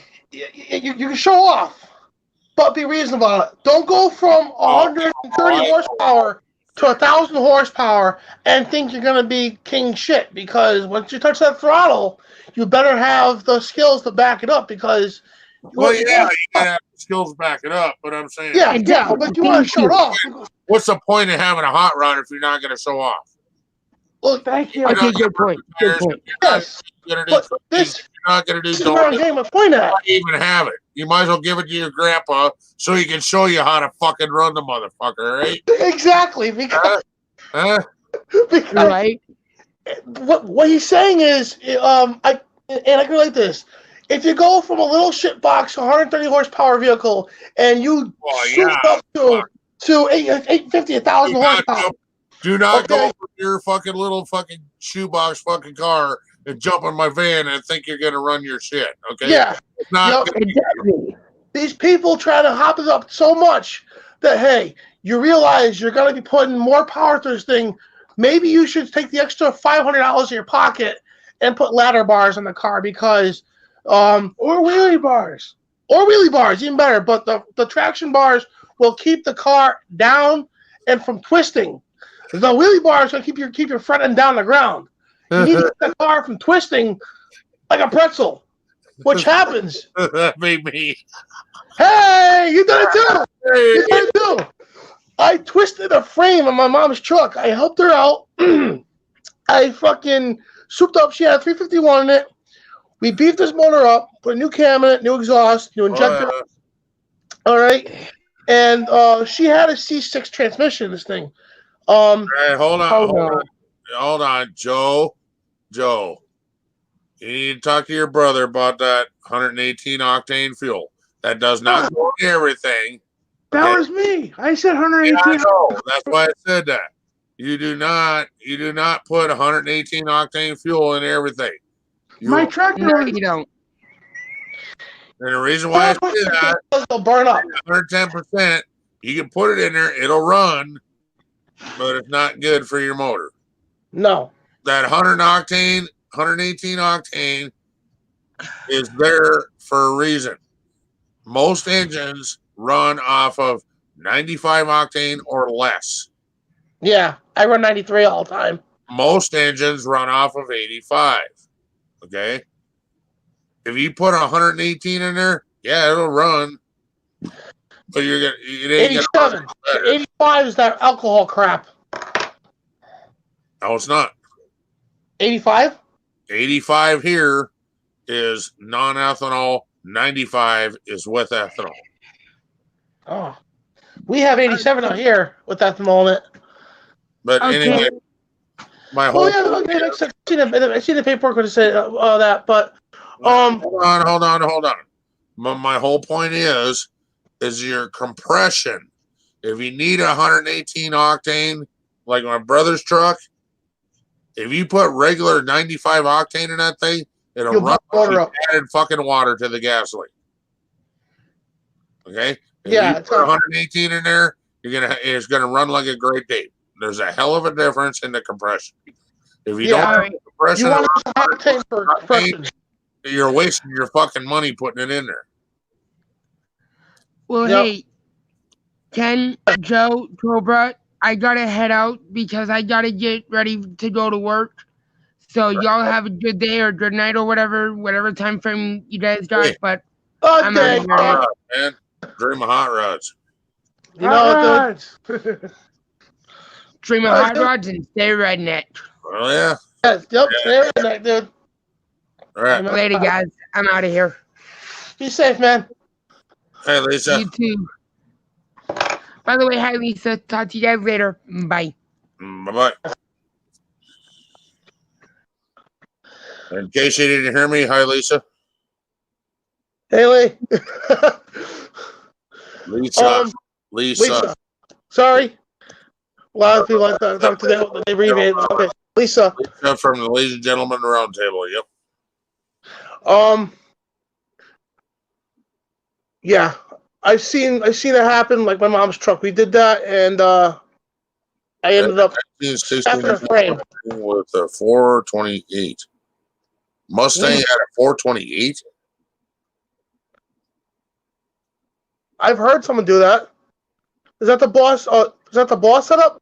Maybe. Okay, let me finish reading. I had a 69 Mustang with a 428 cubic inch. Okay, I think he meant cubic inch. Yeah. He put a dual inlet Holley 750. That'd be a 750 CFM. It would burn rubber at 25 miles an hour. Oh, well, shit, you don't need to do mile per hour to burn rubber, man. Come on now. Not if you have a Chevy anyway, you know. Cobra Jet. Oh, the CJ, the Cobra Jet. You made a good point. Oh, Cobra Jet. Okay. Cobra Jet. That's what he's talking about. Okay, that's a whole different realm there. Cobra Jet, that's fucking badass. Right. I think that's what we were talking about earlier with the interchangeable Holley and the other thing. I think the other thing was Cobra Jet. I'm not too sure. Yeah, but yeah. Because a friend of ours did that. That's the other one, Cobra Jet. Huh. I like Cobra Jet. Cobra Jet. Dave Larson says Cobra Jet. Yep. Yeah. Good point. When he said CJ, I was like, oh, wait. Cobra Jet. Yeah, so we took my mom's truck down. It was a 4-wheel drive. I guess it was a Bronco converted to an F-150, if you will. And we took it down the road. I hit the throttle, and the left front tire came off the ground. And I twisted her frame. So when we drove, bad Leroy Brown right there. Yep. We twisted her frame, and then because she twisted so hard, we started to literally crack the frame. When we went down the road, the truck started to do this, and I'm thinking, your sway bar joints are going bad. Yeah, we're going down the road. It's sailboating. She goes, no, I just had polyethylene sway bar end links put in. Oh my God! So I'm like, what's going on? I took it down to my friend's place, and he's got a frame machine. We put it on the frame machine, and he says, yeah, your frame's bent. And I go, oops. There you go. I said, would you happen to have a dyno? He goes, yes, I do, behind the frame machine. I said, okay, where do I go for that? He goes, behind the wall. So I drove the truck back there, left it in 2-wheel drive, put it on his dyno. She got about 500 horsepower to the rear wheels. And, I cracked the frame. It was so strong. I had a nice stretch mark on one side. And then we're looking at the vehicle at Burger King. Hell yep, we cracked the frame. It's your fault. It's your fault. It's all your fault. Oh, my fault. Later or not? Huh? What's that? Were you able to fix it later? I tried to. No, I couldn't. Frame and re-weld it. I cut the frame, but it wasn't the same. I cut it, I fish mouthed it, and then welded up with 6010 and 718, capped it off, and went to the frame machine. Had checked it was straight, but it never ran right. What happened? I did something with it, but I repaired the left side. The right side snapped about a week later. I didn't know it was rotted out. So all that we put into her truck. We ended up pulling her engine and trans out, put it off to the side, and she scrapped the truck. Oops. No, we tried to fix it, but it was just so far gone. We said, "Fuck it."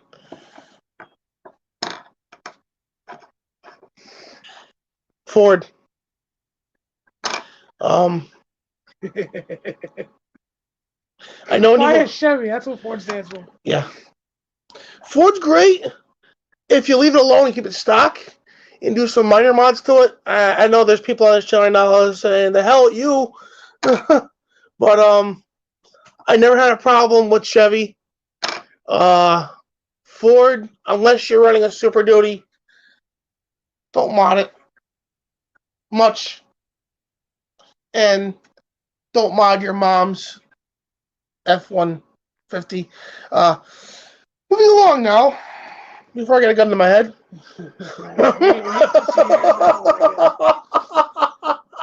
So what you got planned today, Ken? Anything?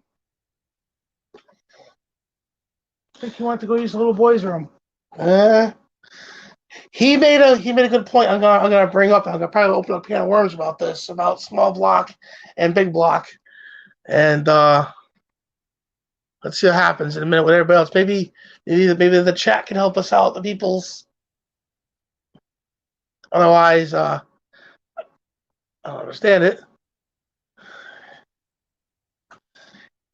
I want him to come back first, and then I'll mention small block and big block.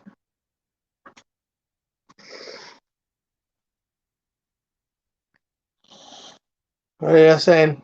Oh boy. No. I was answering a text message. Having a brain fart. You can read chat. Woo woo. Woo, woo. Just did. Forgot when I came on. Okay, what about big block, small block? What was that? All right, I'm glad you're back. If a 396 is a big block, why is a 400 a small block? Yeah.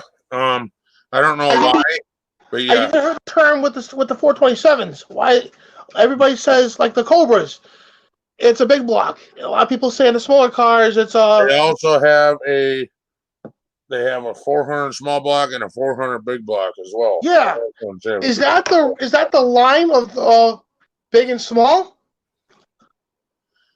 No, because the 396 is also a big block. Yeah. I don't know. Unless Chevy's starts at 396 and someone else starts at a 400 and teeter totters, maybe. That's something I can think of. I don't know. 393 is. A 383 is a small block. It's the biggest small block you can get. And I always wondered about the 427, how people go big block, small block. One person said to me it was the bolt pattern, which is bullshit to me because when you take a 305 from Chevy and a 454 and you measure the transmission and you measure the bolt holes, everything's the same except the side. Chevy, no. That's the difference. Chevy, everything matches. Your Ford does not. Ford does not. Dodge doesn't either. Ford, if they decide to put fucking chrome on the side fucking panels, they change the fucking engine. Okay? Yes. I fucking hate Ford for that shit. That makes sense. That's why I will never be a fucking Ford fan. Okay? Yeah. And I apologize to all the Ford fans out there, but I hate Ford for that shit. Every time they turn around, oh, we're going to put chrome on the sides over here. Well, we need to change the motor for that. No, you don't. Change it Why by. the fuck you need to change the fucking motor? It's the same displacement, but yeah. They change the motors between. You fucking Ford lovers have three fucking 351s. Are you fucking stupid? And none of the cars intermatch. Windsor, Cleveland, what's the other one? Windsor, Cleveland, and aftermarket. Yeah. And none of the fucking parts match each other. None of them. But it was. None of the fucking parts match. So if you ever want to build a 351, no wonder it costs twice the amount. You can Yeah, go. but You have to know your Ford stuff. Shut up. You go a 350 and a 351. I don't care if you pick the best of the best of your fucking 351s. It's going to be fucking double the fucking cost. You're going to be half the fucking horsepower as a 350. What drives me nuts about Ford is Ford has those big block and small block with two different firing orders. Chevy. Oh yeah. I don't know about Dodge, but Chevy, if you go 305 or if you go 572 or even 630, even 636, 632. 1-843-6572. Yeah, exactly. Huh? It's the same It's the same fucking firing order. You can't mess it up. 1-843-6572. Yeah, my brother rebuilt his motor in his fucking motorhome, and I don't remember what fucking it was, a 351 something blah blah blah. Okay, but yeah. Redneck. Sorry, go ahead. The firing order was the same on every 351 block, except for the ones in the motorhome. Yeah, those are big It blocks. had different heads and different intake and different fucking everything else. Yeah, that was the big blocks. And it cost fucking 10 times more. He says, I could have put by the time he got done rebuilding that fucking motor, he says, I could have put a fucking 572 in this motherfucker and done wheelies with the son of a bitch by the time I was done paying for the motherfucker. Because, goddamn, every time I turn around, that'll be another fucking $350. A 572 on a Ford. Do you know that monster truck higher education? With his fucking motor, because it was a one-off for the fucking heads, a one-off for the intake, a one-off for holy fuck, dude. Yeah. The monster truck higher education. You see that giant school bus driving around at the rallies? Right. That's a Ford setup, but it's got a 572 in it. They bolted it. What? Chevy got a Ford? I hate to tell you, David Lopez, all Fords suck in my book because none of the fucking parts match. Hello, Den Vlogs. You have to know your motors, though. The aftermarket was once you have to know 6 different motors of the same size with the same brand name on it. It's very easy. You don't buy different fucking firing orders. Depending on you don't buy a Monday motor. You don't buy a Friday motor. You don't buy lunchtime either. You got to know your VIN number. You got it in the text here. I have a 94 F250. Make sure that Ford, they're not okay. Really. He puts down a text here. We have a 94 F250. Yes, it's a Ford chassis, but it's an international motor. It's a 444 IDI. It's still a Ford. It's an international. It's an international 4D transmission. Ford has the Brutes and they have the Mammoths. Chevy had the King Croc a while back. Okay, Dodge got the fucking Megas. But anyway, at least with Ford, you know what you're up against when you come to a firing order. You're gonna have to stop and look at what you're looking at. Is it a small block or is it a big block? Okay. No. Did you say Ford? You meant Chevy. No. Hold on. With Ford, you have an idea what you're dealing with. You're gonna have to stop and look what the firing order is. Yes, you do. Hear me out. Because when you come to Chevy, it's automatically 1-843-6572. Yeah. Across the board, small and big block. Okay. Yeah. Dodge. Here's where it's fucked up. Oh my God! Do I even want to hear this? Yeah, your ears are gonna probably bleed. But Dodge is fucked up because it's 1-843-6572. The problem is everything's backwards on Dodge. Where the driver's side of the motor is 1357 on Dodge. The passenger side is 1357. I can't even deal with that. Okay, think backwards. Ford, think fucked up, retarded. Put a fucking goddamn helmet on my head and fucking grab a crayon, motherfucker. I'd rather work on a Rolls Royce than a fucking. Now you know why my name is Paper.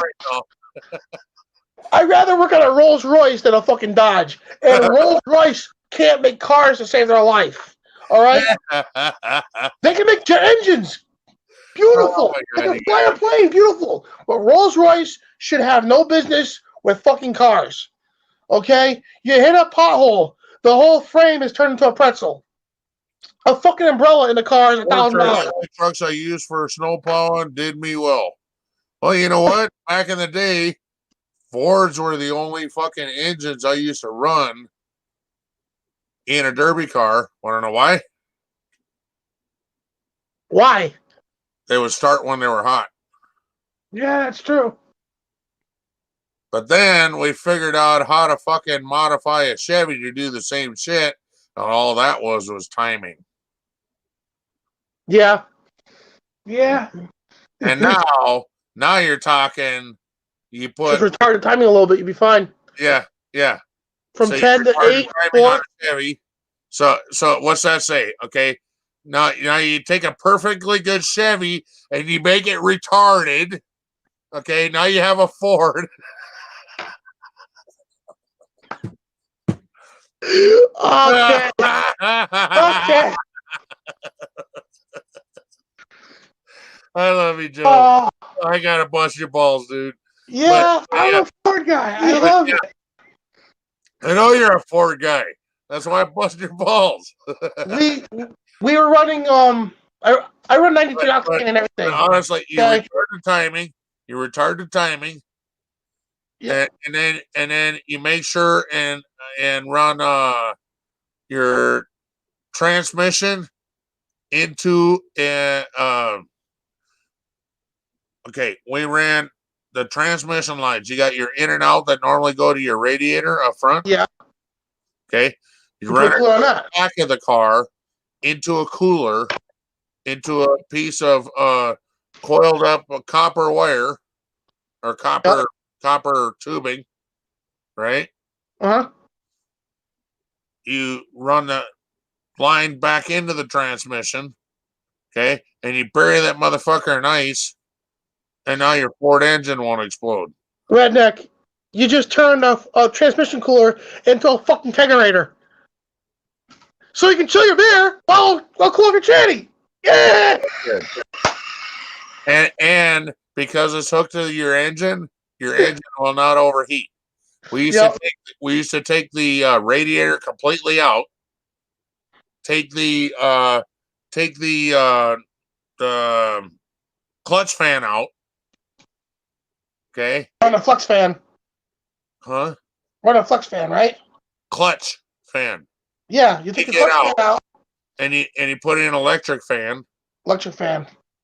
Okay. I was gonna say a flex fan. No, you put in just a plastic fucking piece of shit fan. Okay. Not like it's gonna cool out the block a whole lot anyway, but we did it just for fun. Yeah. Okay?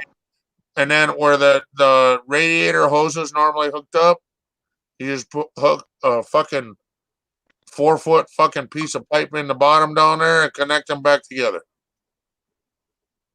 Out and in? Out and in. And when you ran the cooler in the back, it kept your engine cool. Man, Because your transmission was so cold that your engine never actually got up to running temp. Nice. Even though you're rodding the piss out of the thing, it never got up to running temp. Well, all you gotta do with that though is take the fucking the thermostat out and it never fucking heat up. That was out as well. Yeah. Is my shit fucking wanting to go to other channels? No, I don't want to go to other channels.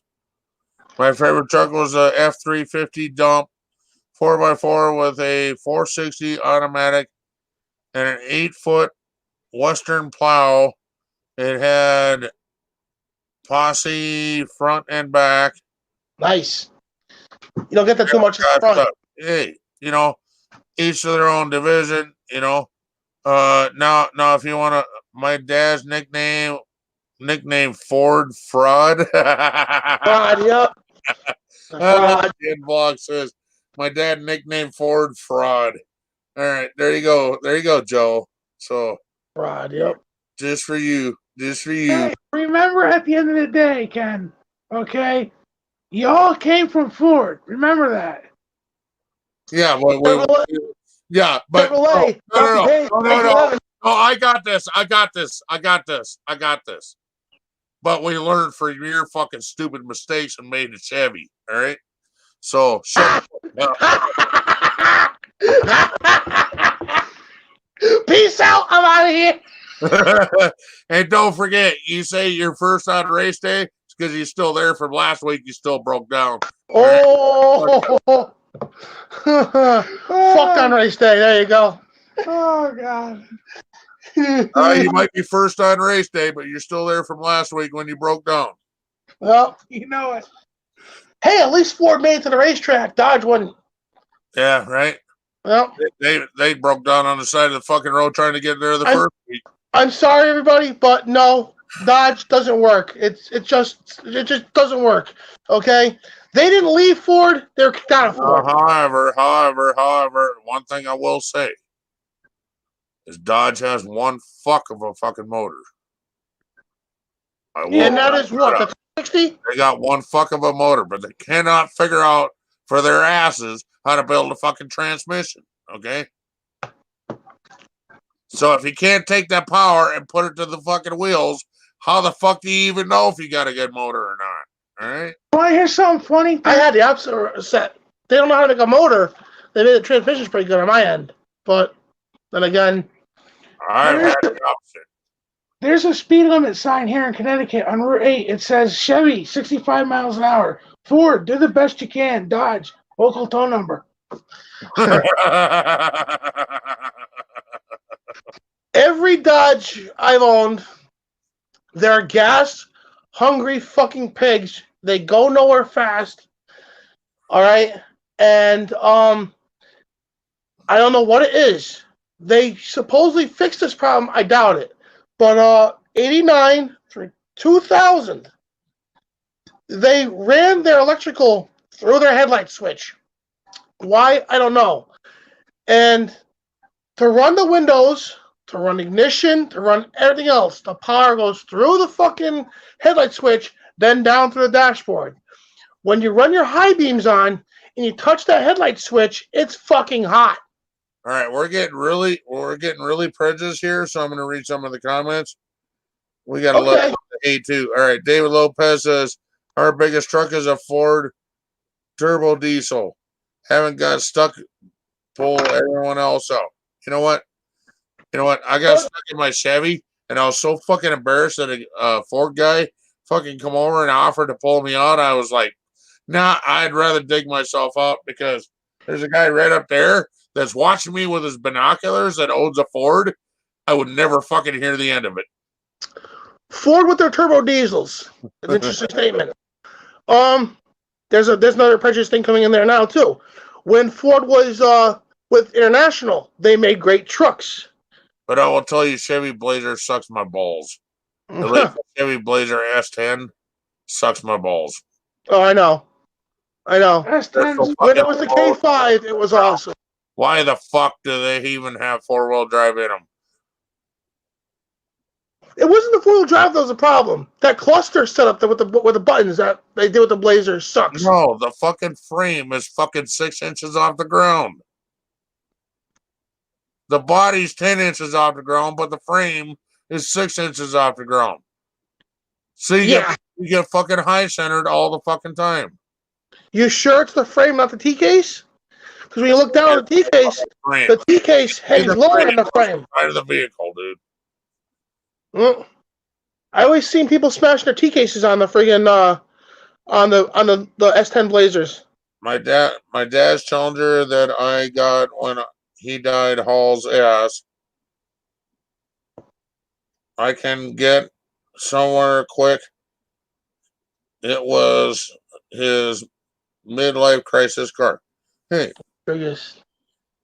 Okay, Challenger would be a Dodge Challenger, right? Yeah. Yeah. See, and I got no dramas with that. Yeah. Yeah. So yeah, call us up, man. If you got your favorite hot rod, what's a hot rod mean to you? I don't give a fuck about the brand name. We're talking about our favorite brand names. You talk about yours. What's Dave, so special about the car? get your ass up here and call us out, man. What's so special about your car? What makes your car a hot rod? I mean, I'm running all 80s and 90s cars. That's a hot rod, right? So, yep. I'm running 80s and 90s trucks. And all right, to be honest, all my vehicles are all hot rodded out. Give me a sec. Dave Lopez, do you want to join us up here? I want to talk to him about that turbo diesel. Oh, that's who, yeah. Yeah, he mentioned the turbo diesel. David, nice. Right. When they made that 6.0, that was a garbage Oh, he's motor. at work, man. He can't come up here. Oh, okay. Yeah. Dave Lopez, you mentioned the turbo diesels. Which one do you have? Do you have their 6.7 or do you have that 6.0? I think he said 6-0. 6.0. I think. He said 7.3, didn't he? Or was that a 7.3? previous conversation? That was me saying No, that. that was a previous conversation. Somebody wanting to take a 7.3 and turn it into a gasoline motor. Yeah, I Ford said did that. Ford did that. They're bringing back their 7.3 and they're calling it the Godzilla motor. That's What- gotta be insane. 7.5-inch pistons in that thing? No, 7.3. No, it's got 7-inch .7. It's Point 440 That cubic inches. fucker being, can you imagine 444 that cubic inches. fucker being built into a super truck though? Yeah. Oh What my they did God. was it's a diesel motor. It's still the diesel motor, but instead of having diesel injectors in it, they put a spark plug where the injector goes. Right. Right. Yep. So now you have a huge piece of iron going through, and oh man, that motor's gonna be fucking crazy.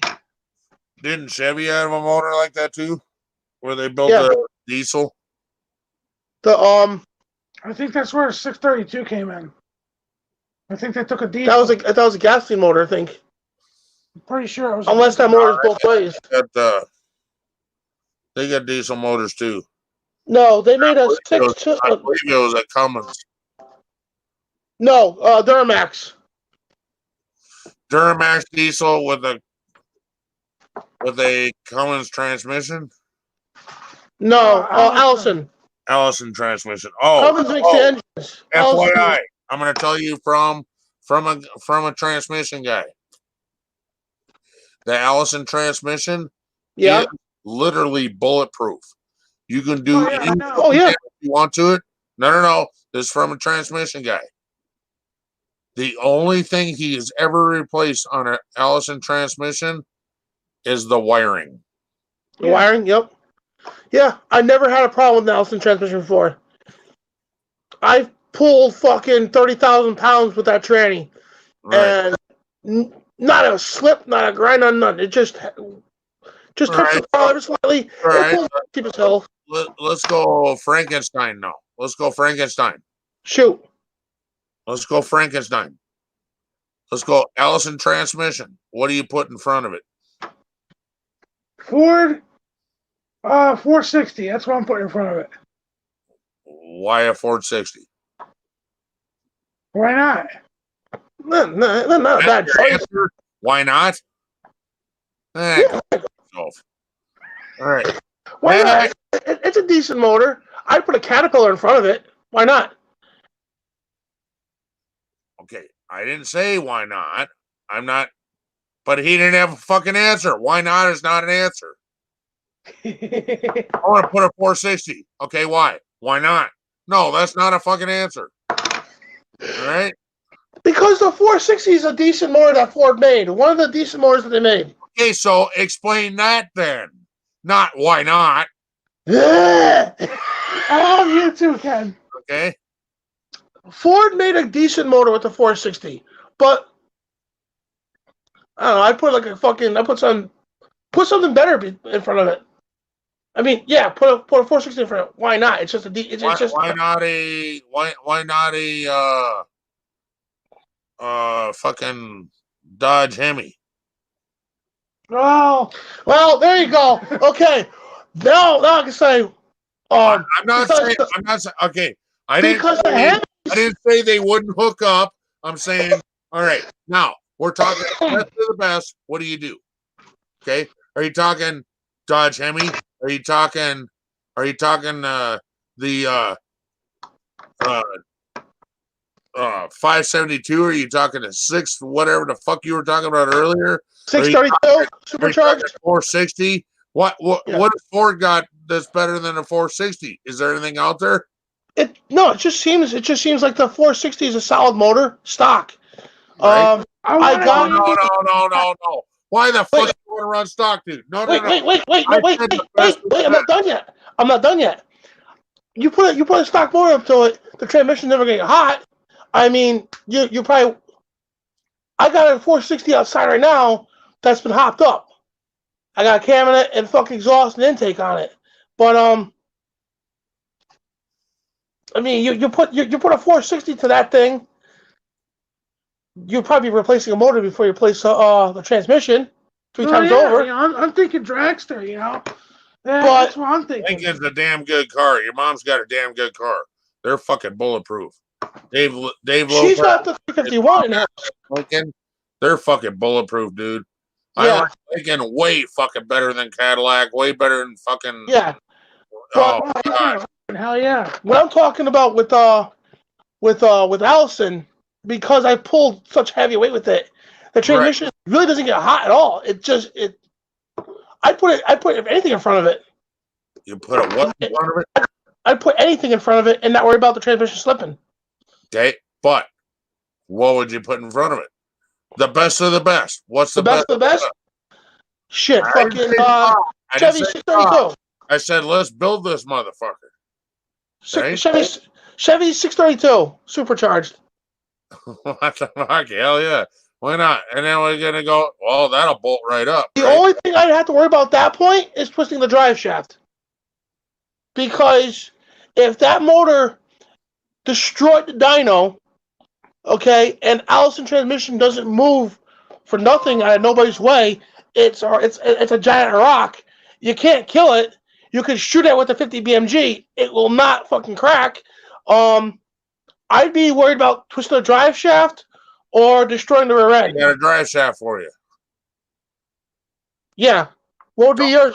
Dump truck PTO shaft. Good luck, fucker. Yeah, that would work. Now, what do you do for the rear end? You got to have a bulletproof rear end.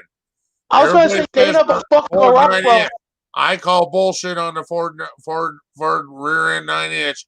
The reason why I say that, it ain't gonna. I went around the 4.9 inch. Now you're talking racing shit. Now. Yeah. I would put a now, when you say the peanut 4.9, butter on. when you say the 4.9 inch, are you talking the axles, or are you talking the little pumpkin? The pumpkin. Right? I wouldn't put a 9-inch pumpkin back there. I'd put like a 14-inch. I'd put a peanut butter. You know, with the.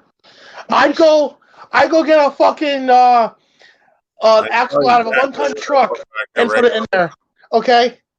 I go get a 1-ton axle at least, minimum, for that. 1 I ton. would make it to a trike. Minimum. 1 ton deuce and a half. I'll go Roxwell 2.5 ton, to be honest with you. That's who makes it. Roxwell 2 Yeah. 2.5 They make a 2.5 ton. And good luck, fucker. yeah. Good luck Yeah. breaking that. All right. Now, for your front end, all right, you want to run 4-wheel drive. What do? Of course, we got to go Rockwell again. Deuce and a half again, right? Does Rockwell make transfer cases? Oh, yeah. They do. Okay. It's in the deuce and a half truck. Right? Come on, brother. I thought they dropped it in Atlas. I'm sorry. Atlas is another badass transfer case. No. I said Atlas transmission. No, he said Atlas I transmission. don't know about the deuce and a half, what they run in there. But a deuce and a half truck runs a fucking, I don't know if it's Rockwell or what it is. But they have a fucking transfer case. And they're fucking bulletproof. I would say Go with the front Roxwell. Just go motor, trans, drive shaft, rear end, and put a piece of handlebars up there. Make it a trike. The guy just said 4-wheel drive. We need a transfer case. But transfer case debate. Hey, Cobra, Yeah? reach back real gently and go whap.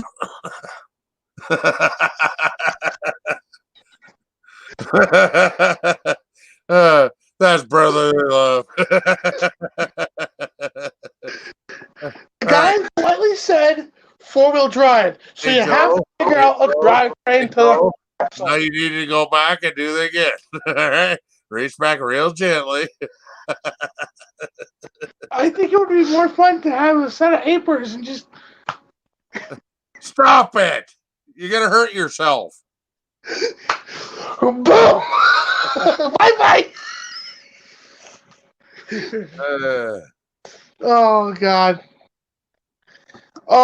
yeah, I totally agree.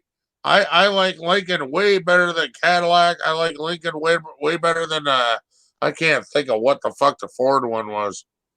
Lincoln Cadillac was GM product, but I Ford never- had one also, and they had. I think Lincoln is the luxury car for. I never had the Ford. option. I never had the privilege to see Rockwell make a T case. My grandfather had a. They need to make a drop box. That's where we're at. That's the problem we're having. Because Dropbox. the best thing we can come up with is for $1,600, Yeah, we can buy a drop box that can handle the power of a 350. you're talking a Horno drive. Drop right, the Dropbox. They have something called a Horno drive. It's a dual range No, setup. it's a drop box. It goes from transmission down to your drive shaft. That's all it fucking does. Oh, yeah, okay. Your drive shaft goes from the front tires to your back tires, but it goes up to your transmission. It drops to your box. Yeah, isn't that 1-to-1 gears though? Yes. Yeah. That's great for 4 high. What about 4 low? You're gonna need to go 2-to-1 at least. You can change the gears inside the box to go to 2-to-1, or 3-to-1, or 4-to-1, whatever the fuck you want to do. Okay. See, I never dealt with those either. Manually pull the box apart, change the gears out, and put it in. Okay, put a half-size gear on top and a double-size gear on the bottom. If you're gonna go out rock crawling, you go 4-to-1. If you're gonna go like my brother does, you go like 2-to-1 maybe. Yeah. But I don't think he even needs 2-to-1. He's 1-to-1. Yeah. He's running a block that is based off of a 350. The only time I've seen 1-to-1 T cases, or Dropbox on, I've seen that on tires. Hot rod, god damn it! Oh, yours. But yeah, I never. Brothers. Okay, he's building a monster truck. We already built it years ago. He tore it apart and he's revamping it. All right. Okay. Now the motor now is based off of a 350 block, similar to NASCAR. But he's running I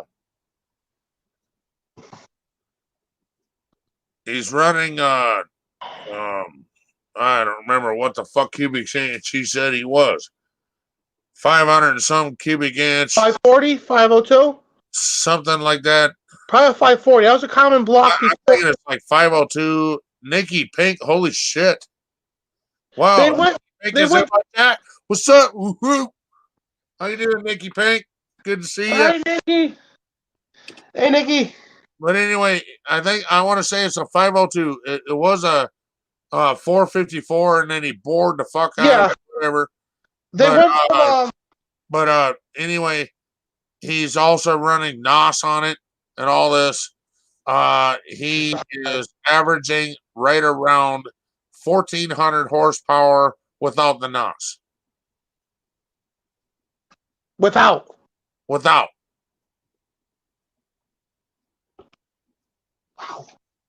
And he's running military axles front and rear off of a 1.5 deuce. Yeah. He's running a 400 turbo transmission, rebuilt to racing transmission. He's already broke 4 of them. 1,400 horsepower. He's taken the drive shaft from a PTO drive shaft, twisted it like a frickin' pretzel. Why would you use a PTO drive shaft for? Because it's stronger than any drive shaft out there. Exactly. That's what I would use. Why don't you just buy a titanium drive shaft? He twists it like a pretzel. Buy a titanium drive shaft. Never thought. PTO. Yeah. Yeah, PTO shaft's only made to turn pumps. And gear. No.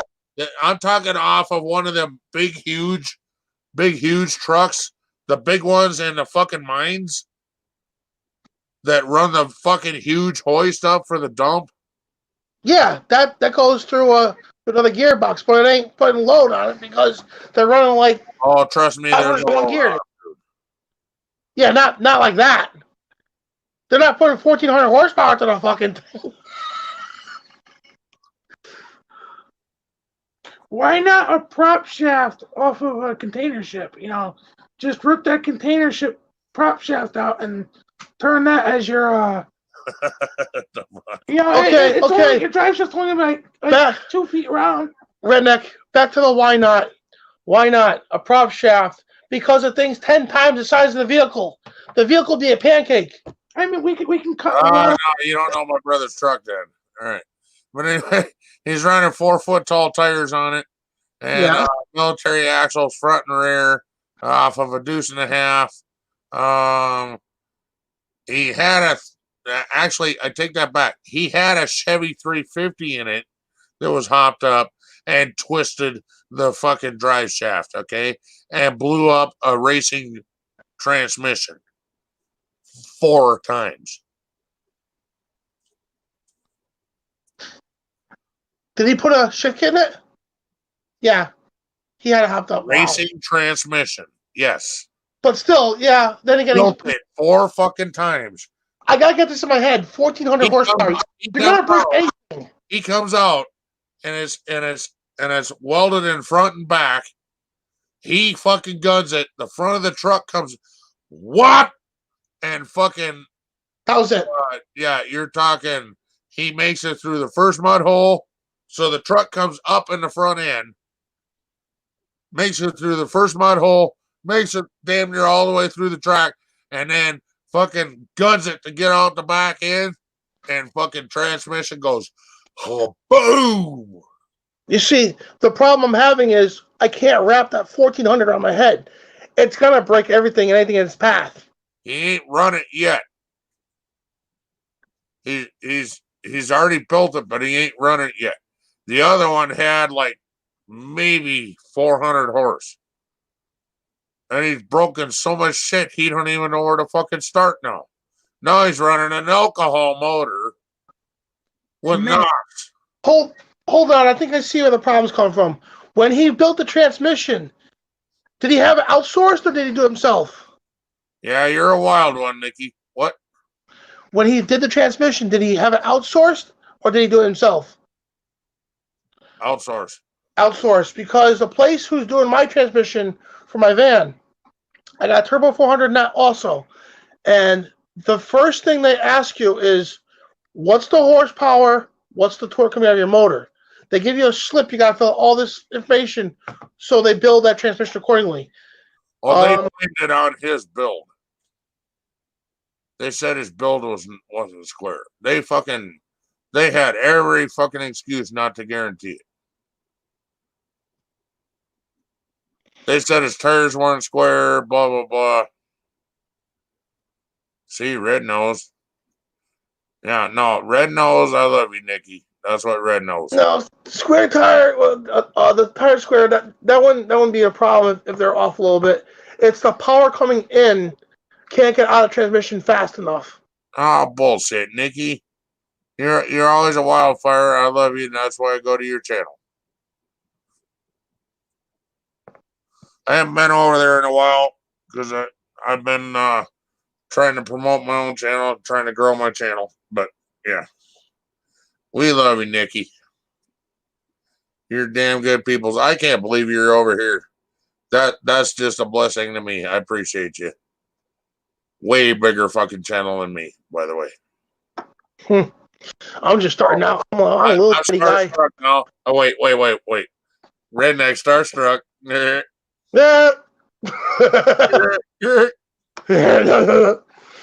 You're done. I shared you out on my Facebook channel when he went live. I appreciate you. What's his torque? Do you know? New one or old one? Old one. Old one was like 600 and something. New one? No clue. No He has clue. no clue. He has no clue. It's running off of alcohol with what's a small shot of nitrous? Was it 180, like a 180, shot? 150, something like that. Yeah, that's a decent shot. A light shot's like 50 shot, 75 shot. A decent shot's 150, 200, and a heavy shot's I like think it's like 65. I think it's like 150 then. One, yeah, he's in a decent realm. That's okay. He doesn't want to blow the shit up, but he wants to go, oof. Yeah. Thank you, Yeah. Nikki. You're so awesome. You're so awesome. You're so fine. You're so fine. Hey, Nikki. Hey, Nikki. Hey, Nikki. You're so fine. You're so fine. You're so fine. Hey, Nikki. Hey, Nikki. On diet. Excuse me there for a minute. Oh man. 600 pounds, 400 horsepower. That, yeah, It might have been a little more horsepower. I don't know. probably. He thought it didn't even make 400 horsepower. But when you can take four 4-foot tall tires and burn the fucking wheels, Yeah. that's some shit there, bro. Did he change the gears in the rear end? Oh yeah. No, not in the rear end. No, they're 7 to 1 anyway. They're Yeah, 7 to 1 anyway. Yeah, but if you change the wheel size, you need to change your gears. So all that horsepower. No. He had military tires on there, but they're 7 to 1 ratio in the rear end. So they're stock size. Where the drive shaft goes in to the tires is 7 to 1 ratio difference. Yeah. Now, is that the stock tires he had on there from the military? No, he went And with the swappers. skidder tires. Do you know what a skidder is? Those solid rubber ones. No, they're called skidders. Skidders run in the forest. Force. Yeah, they're a forestry vehicle. It's got big fat. They're 4-foot tall, 35-inch wide tires, and they run on a skidder. They drag out the lumber. They drag out all the logs to the road. Yeah, like a bobcat. Super swampy shit. A And skid steer. really high train. Skid steer, right? Skidder. Skidder. That's different. Skidder. Look up a skidder. Yeah, look up a skidder. If he's having problems, the only thing I can think of is that the power can't come out fast enough as either destroying his trannies or his drive shafts. Oh, and he broke so many fucking transmission mounts and all that shit too. Yeah. Yeah. When I worked at Connecticut Carriers, I love it, but I ain't spanking anything of his. Oh, come on, David. Come on, baby. We had a guy one time. I was down in West Haven at Connecticut Carriers, and this new kid comes out just out of school, and he goes to work for a new studio. It's going to be amazing. Well, good for you, Nikki. Glad for you. I don't even have a studio. I have my fucking redneck couch, and I sleep on here like a lion. At least that's what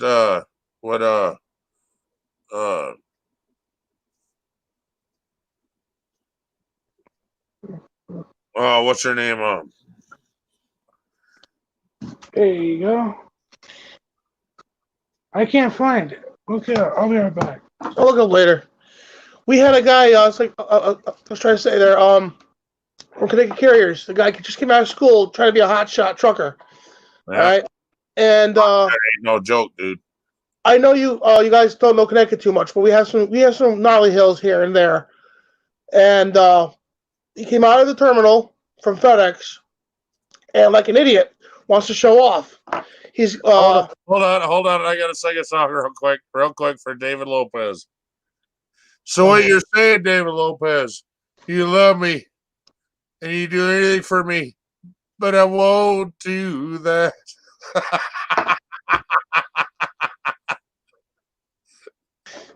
I would do anything for love and the connection, but I won't do. And the connection.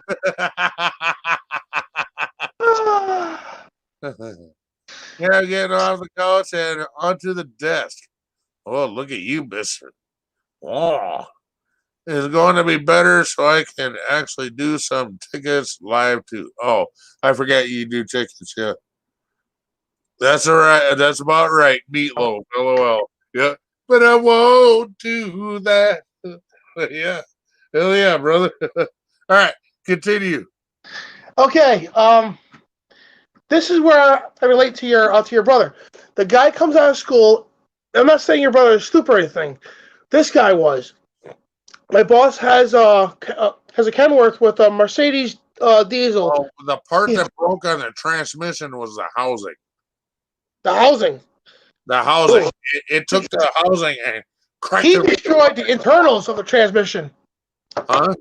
He destroyed the transmission's internals, not the housing. No, he destroyed the entire fucking transmission. Yeah. This guy destroyed. The This housing guy. cracked and fucking the internals went bye-bye. Yeah. This guy destroyed the entire transmission. It looked fine outside, but inside was soup. It was a Mercedes diesel pumping out 575 horsepower at about 25 foot-pounds of torque. Okay? Give or take 15. And he puts the truck in 6th gear, spools up the motor up to $3,000, and dumps the clutch. Hey, All that Dave. power. That's what you were talking about, right? The log machine thingy? You're not showing me. It looks like a bunch of White. cartoon characters. The thing that drags the logs out. That's what I'm trying to show you. My phone's being... Well, show it up close. And Like that? doing this shit. Yeah. Oh. Yeah. All right. That's pretty close, but that's not exactly it. But Oh. the skidders around here have a big, huge, giant hook on the back. Yeah, that one had it on the I have front. an idea what you're talking about now. He came out of the hill, and he's 80,000 pounds. He slams the clutch out. 6th gear, $3,000. He destroyed the clutch. He snapped the input shaft on the transmission, and the only gear that was recognizable was 10. Everything else, he hit it so hard that number 1 broke a tooth, flew over into 3 and 4. 3 and 4 blew everything else out in the transmission. Now this is Head or a tooth in the transmission. yeah, he. So he transmission out of the truck. Did he slam his head against the fucking steering wheel or what? He fucked it up. He was fine. You're not hearing What he did though, but Joe, slap your brother. All right, let listen. me finish. Thank you. No, you didn't answer my question. What's the question? He broke a tooth. Did he slam his head against the steering wheel or something? No, or- off the tranny. Off the transmission set gear. That was my question. Okay. He snapped the tooth off the 1st gear. It went into the 2nd. And that 3 because 2nd gear blew up. The filings and teeth went into 3 and 4. That snapped everything else inside and locked the transmission up. The only recognizable gear was gear 10. It was an Eaton Fuller Super 10, and we had to have the transmission. The whole truck towed back from Wellington, Connecticut, to West Haven, Connecticut. It cost $850 to do 30 miles. Ooh. And yeah, it was bad. They had to have another guy come out, haul his trailers out. Work even worth it. When they got back to the shop, it wasn't because my boss goes, "Can you fix this?" He goes, "You're good with transmissions." Yeah, it's a bigger transmission than normal, but they're all the same. Right. So dropped it out and had to buy a special jack because there's things that the transmission itself weighs a ton in itself. We got it out, and the first thing I do is pull the inspection cover off the clutch bell housing. It rained parts. This ain't good. So I pulled the transmission out, and where the shifter linkage goes, I pulled that off. When I looked inside the transmission, I just put the cover back on and go, "Tony, get on the phone with Camerata and have them do this. He goes, why do I have to have them do it? Because your transmission and your gear oil look like chicken noodle soup. I can't fix it. I can't fix this. Your teeth are now fucking pulleys or cogs, if you will. They're not gears no more. He goes, what do you mean? When I put my hand inside transmission and I pulled my hand back out, my hand looked like silver flickery glitter. I'm sure. Yeah. Yep. So we haul his transmission out to Camerata. 2 weeks later, we get it back. And they asked me, since you're the mechanic, do you want to go, you want to keep it a 10? Or do you want to upgrade to a 13 or 18 speed? Well, my boss wants to go 10. All right. So they do it and get it back. I look at the invoice, $8,000 just to fix his fuck up. And he goes, what? You might want to fire this guy when we get back to the shop. And he goes, why? Oh, I don't want to say on the phone. I'll show you the invoice when we get down there. And yeah, $8,000. My boss is like, bye, you're gone. He goes, but he goes, no, you're gone. And because of his fuck up, the truck was down for over a month. We started laying people off, and me and the head mechanic were the only guys left on the whole fleet. That's how bad he fucked the transmission up. Wow. We had to go out, have the flywheel resurfaced, connect a drive shaft, did the clutch, did the flywheel. Yeah. The clutch brake looked like a donut stepped on, and we needed a new drive shaft. He goes, why do you need a new drive shaft? Because when they put the drive shaft in to balance it, it was wobbling. He goes, what does that mean? He twisted the drive shaft. When he locked up the transmission, the weight behind the truck kept going and took the drive shaft and went right. So why did this all happen? Was he fucking around? Yeah. 80,000 pounds, 3,000 RPMs, 6 gear, dumps the clutch, and just kaboom. Truck went 6 feet, and that was it. It didn't move anymore. The clutch pedal was stuck down. It wouldn't come back up. If you grabbed the pedal and yanked it, it wouldn't come back up. So we had to take the drive shaft off, strap up to the frame, and tow it back to West Haven. That's when I pulled the inspection plate off, and it rained parts.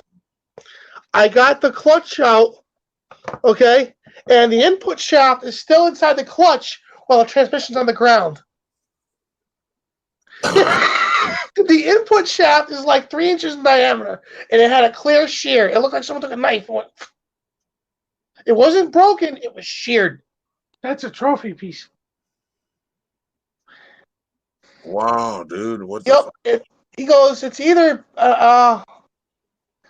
what do you want to do? You want to call Eaton Fuller up and get another transmission, or you want to have them rebuild it? The price is pretty much almost the same. What's a better drive shaft than off of a dump truck or what? Bulldozer, probably bulldozer. Yeah, because the on dump trucks. Because we're gonna have to fucking cut this and fucking rebuild it. You know that, right? Yeah. Sure. Yeah. And the way we do shit, hey, we're doing it ourselves. You know what I'm saying? Yeah. But if we're gonna do it ourselves, can we please go with a Roxwell transmission, or at least a Fuller 18 speed? Only because the first gear is 19 to 1. You don't need that many gears in a fucking mud truck, dude. Are you kidding me? You don't need to use the low gears. You can put in you're using a mud truck, so it's a rock crawler / fucking mud truck. Yes, you want those gears. You want low gears for rock crawling. You don't need 19 to 1 in first. Just put it in 6th or 8th gear and drive. Like his, you fucking drive over the half of the shit. Everybody else fucking goes, oh God, I'm gonna tip over. He goes, rah, and fucking jumps it. Yeah, you're bottom heavy at that point. But with those many gears, you can rock crawl and you can go through a bog. Well, you live in South Dakota. Why not? There's a few junkyards out here. You have the best of both worlds. I know. Actually, no. I'm sorry. Best of three worlds because it's 18 full. It's 18 speed. You got the rock crawling, the mud bogging, and you go into high range. You can go down the highway and not burn a drop of fuel. Yeah. Sure. We're gonna take this fucking 18-foot wide fucking piece of shit and run it down the fucking road. You bet. Why not? You got the tires to crawl over everything else. Yeah. So, it's gonna take up 1.5 fucking lanes on the interstate, but that's fine. Exactly my point. Now, if you decide to go through New York City and cross the GBB and the bridge shuts down, you just crawl over everybody in front of you. You see? You wouldn't have a traffic jam because you'd be running over the top of them. Thank you. All right. You see? Now, going to the Cross Bronx, you might have a problem because the ceiling, the low bridges and clearance. However, I went with him in that mud truck. I went with him in the mud truck and drove over a car. It felt like I hit a unicurb. Let's see. Nothing to it. Thump, thump. Yeah, it was more like thump. Yeah. Okay, but that was it. And that was a car. Yeah. What the fuck? Now picture going down a busy interstate and just thump, thump, thump, thump, thump, thump, thump, thump. Yeah, right. That's all. If you get a drive-in or a tanker truck in front of you, you can drop down full gears and crawl over them too. See? What do you got? Almost, you're what? Almost 6 o'clock, right? Or almost 5 o'clock? Almost 6. Almost 6? Damn, it's almost 8 over here. Your mountain time, right? We can shut her down. Your mountain time? Yep. Yeah. I always thought you were Central. No, that's all right. It's mountain time. Central, mountain time, Pacific time. That'd be Anthony. Yeah. Anthony Central and I'm Mountain. That's good to know. What state you from, Redneck? South Dakota. South Dakota?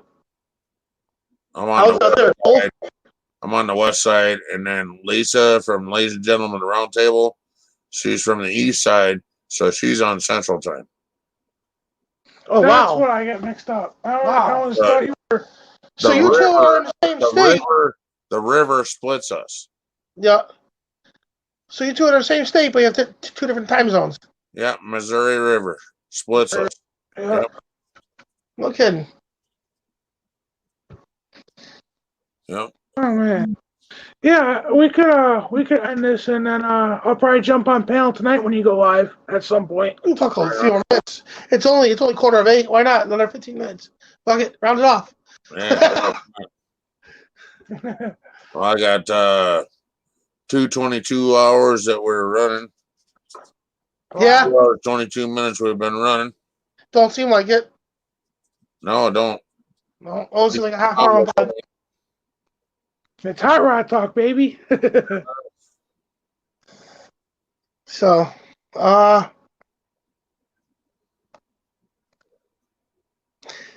my why not. You got everything, and like you said, you can rock roll over anybody in front of you. I would look at a few junkyards. I know you got a lot of junkyards out there of equipment. Yep. More than we got, so you could probably pick up a drive shaft from something for under $100. Yeah, right. I mean, if you want to go stupid heavy duty, you probably find one 500. But the problem is we're gonna have to destroy that thing and rebuild it again. Yeah, that sucks. So would it be cheaper just to go? Because we're rednecks as well. So you don't just go buy the most expensive fucking thing out there. You build it yourself. So would it be better just to buy a piece of pipe and fucking weld ends onto it? No. I would before I do that, I go out and make sure it's an XT pipe, because when you buy pipe as well, then there's 3 grades of pipe. There's ST, RT, and XT. You want to get the XT. Then you got to have it balanced. Or no, what you You know can what? do? Everybody told You us we want- had to have that thing balanced too. You wanna We had to get it balanced, and it was fucking perfect. do a badass drive shaft. Go out and get XT pipe schedule 120. You should be fine. 3/8 fucking wall. 3/8 inch. Yeah.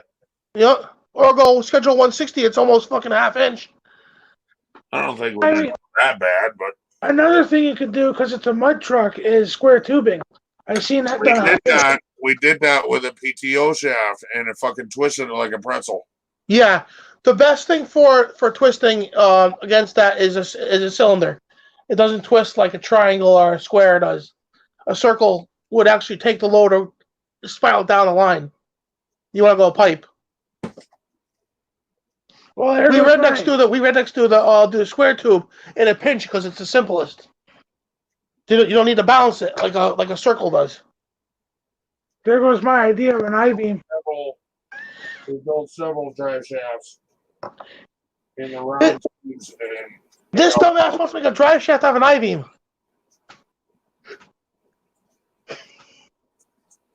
Because why not, you know?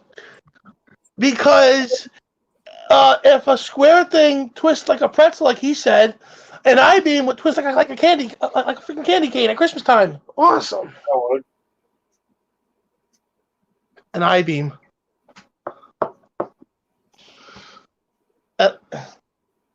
Hey, you know, I mean, you can use a piece of railroad. It would be weaker than a square. It would? Yes. I see some strong I-beams. I-beams aren't made to twist. I-beams are made to freaking. You have the S-beam, which is standard I, which is made for simple loads, wide flange for a load on top of it. H-beam is to hold buildings up in columns. You put a twist on that thing, it's just gonna go. Yep. Well, there goes that idea. Your flange and your web would be just paint it white and red and start looking at it. And maybe about 10,000 years, you might wear off 32nd of an inch of steel. Yeah, that's where, I mean, our square tubing was no fucking joke, okay? Yeah. So, I'll tell you that. It was from a PTO shaft. Yeah. The fucking thing, okay, was like that big. Schedule 80? I don't know. It was a quarter inch, pretty much. off of a dump truck. Off of a big dump truck. Yeah. And we cut the two ends off and welded 350 turbo 400 turbo 400. transmission rear end. What do you call it? The Spine shaft. the knuckles, Few joints? the spline shaft, and then the knuckles and all that shit went onto that end. And then the other end had the Allison, or not the Allison, but the rear end shaft from a deuce and a half. Roxwell. Yep. Yeah. So and Where it twist in the middle? He gunned it and he twisted that motherfucker. Yeah. Yeah. Squares don't really last in torsion. Well, you would think it would fucking hold up as big as that fucking thing was. It was a solid fucking piece of steel. Wow. That's And crazy. it just fucking twisted like a fucking pretzel. Yeah. He kept it. He was impressed. It's hanging on his fucking wall of shame right now. He's got parts up there that nobody in their right mind could ever fucking break. He figured how to fucking break it, okay? It was probably soft steel then. Dude, it was a fucking PTO shaft off of a fucking one of the big ass fucking trucks that are running in the mines out here. They broke the knuckle, threw it away, and he said, "Hey, can I have that?" He cut the end off, fucking re-welded it, took it in, balanced it, and it was fucking perfect. And yeah.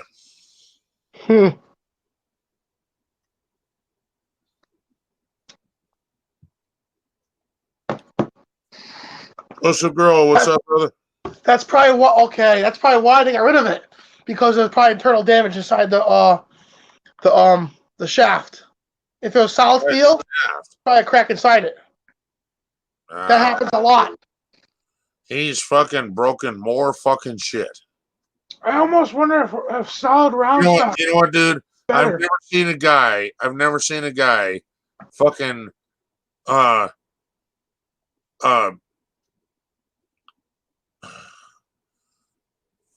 okay, how do I explain this to you? He puts a small lift kit, and I'm talking small. I'm talking like 1.5 inch lift kit. And all it was pieces of steel that he put underneath. Yeah, blocks. Yeah. Yep. And all of a sudden the pumpkin starts going whang, and he'd break drive shafts. Okay? He didn't clock the rear end. Yeah, you gotta clock your rear No. end. Everything was clocked. It was great. But I'm talking when he give it the gas, the fucking pumpkin would shoot to the fucking sky. Okay? I'm done. You guys don't understand the black sheep curse, okay? Black sheep curse. The truck, we need the black sheep, okay? The first truck we built was the sheep. Okay? Let me take you way back now, okay? Called it the sheep because it's half Chevy, half Jeep. Okay? So we called it the sheep. Okay? Sheep. We put a fucking my racing engine in the fucking Jeep, and it's from Jeep Cherokee J10. No, Jeep Cherokee Wagoneer or some shit. Frame, nothing else. Put a roll cage on the fucker and ran it through the fucking mud. Okay. Okay. Had more and more fucking problems with the engine. Kept dying. Figured out how to fucking put a fucking breather on it so that it would get air from back behind the driver, from behind the seats, so that when he ran through the fucking mud, it wouldn't fucking flood it full of fucking mud. Okay. Now we get that. All right. Now when he goes in the mud, and all he does is get fucking stuck.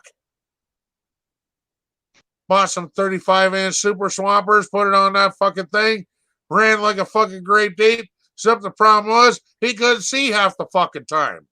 So he's literally driving fucking blind. Okay? And the whole time is they put him in super stock. Or no, they put him in modified. So he's running a stock 350, little bit over stock, running with a frame, and they put him in modified because it wasn't the same engine as what was in the fucking vehicle to begin with. Yeah. And it was nothing but a frame with a roll cage, so therefore modified. He's running against guys that are running on NOS. They're running on fucking all kinds of shit, all right? So he said, all right, fuckers, you want to see modified? I'll show you fucking modified. He gets a Jeep J10. Jeep J10 Cherokee. 35-inch super swampers with a 10-inch lift on it with my motor in it. They doxed him again because he should have been in super stock, but because the motor didn't match the brand name, modified. So he goes, all right, fuckers, I'll show you fucking modified. Here we go. He got military axles, put it underneath that fucker, 4-foot fucking tall tires. Super took my motor, fucking built the living fuck out of it. Running on race fuel now. Fucking probably running. I'm guessing it's about 800 fucking horse, but he says, oh, it's probably only 400 horse. I'm called bullshit. The blow transmissions and drive shafts and fucking. If you could take 4-foot tall tires, them 35-inch wide tires, 4 foot tall, and fucking burn all 4 fucking tires on black dry pavement. Yeah. You got some shit. You ain't running no fucking measly piece of shit 400 horse. Fuck Yeah. off. Not Well, that fucking truck. Me and my brother, everything we had with 4 guys could not lift the cab off of that truck. what he needs to Just do, the cab. We tried to get the cab off so that we could lighten the truck. We're going to rebuild the cab. We couldn't get the fucking cab off the truck. It was too heavy with 4 fucking guys. All right, bet. get more people. Get a crane. Go get a keg. But Go no, get some pizza. Invite some people heavy over. that fucking truck was, bro. Oh, I know. It was insane. Insane fucking heavy. What he needs to do is when he decides to go get his transmission rebuilt and tell him what horsepower is, tell the transmission place behind his back to double it or triple it. 10 grand easy. Yeah. Yeah, triple the horsepower what he says, so he doesn't blow up the transmission again. Whatever he says for horsepower, double it or triple it. That way, your transmission's overrated for what he does to it. Yeah. That's the way to go. Yeah.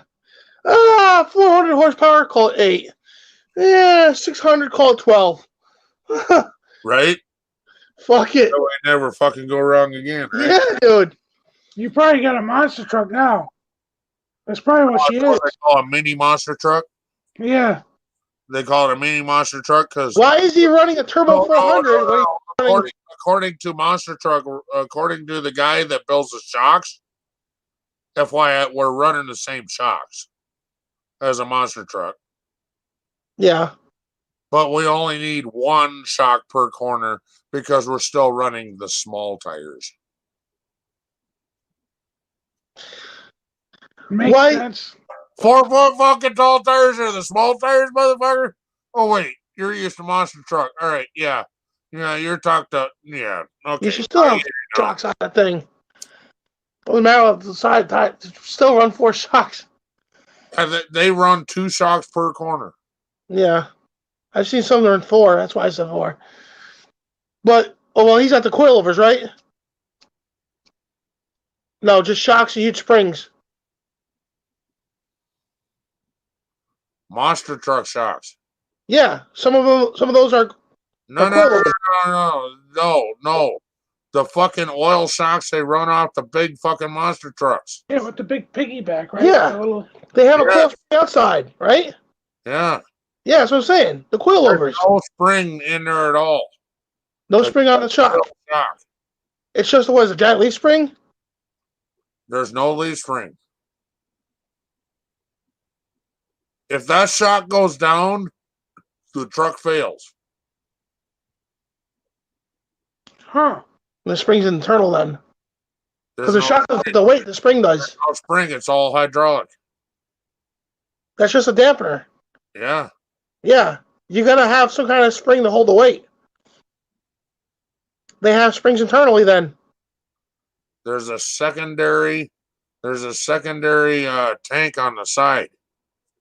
You have Charge your of nitrogen, right? secondary tank for your big load. That's your nitrogen then, right? So pneumatic shocks. It's nitrogen. Because they have oil filled. This thing's on Gaffa. Yep. They have an oil filled the hydraulic side, and they have pneumatic side on top of that. When the oil squishes in, the air is your I don't spring. know the science behind it, but I know there's no springs involved. Unless it's airbags. Could be airbags. No, it's not an airbag. It is hydraulic everything, and Yeah. it's 1 hydraulic cylinder pushing into a secondary. Yeah, that piggyback is Yep. usually pneumatic. That's your spring then. Here's your air. Once the oil dumps into another chamber, it push in, squeeze the air. That'd be your Right. spring. As you increase the pressure, that's your spring. Let's put it this way: he can take a 10-foot jump, land, And that, yep, and go, I'm out. and he'll land. Yeah, Bounce once, maybe twice. he's running pneumatic shocks. Sure, they were It's still hydraulic. they were But- All I know is they were 600 for the front end and 600 for the rear end. Yeah, those are pneumatic. They're still hydraulic driven, but your spring is the air or the gas inside. When the gas compresses and deflates. They're not cheap shit. Yeah. Yeah, I know. Those And are. when you get them, they're fully decompressed, and you have to put in your own oil. Hope to God you fucking get it right. Yep. Jesus fucking Christ. Because if you get it fucking wrong, you're going to fuck up serious shit. Yeah. And he did the first time we did it. He took a small jump and fucking the whole front end went.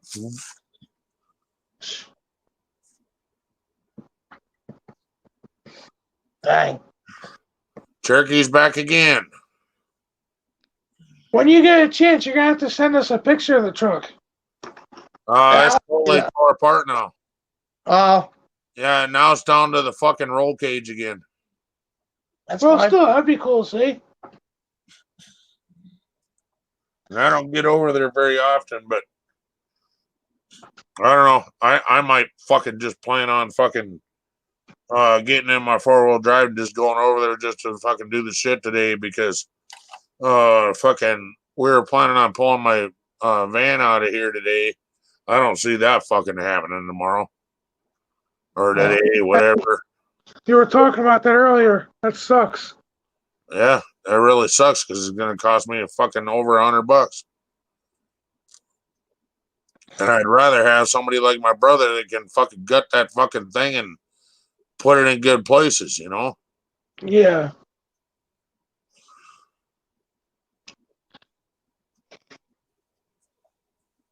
What's the story with that anyway? The landlord's gonna tow it to his yard, or someone's gonna take it? My landlord wants to Yeah. go to the junkyard.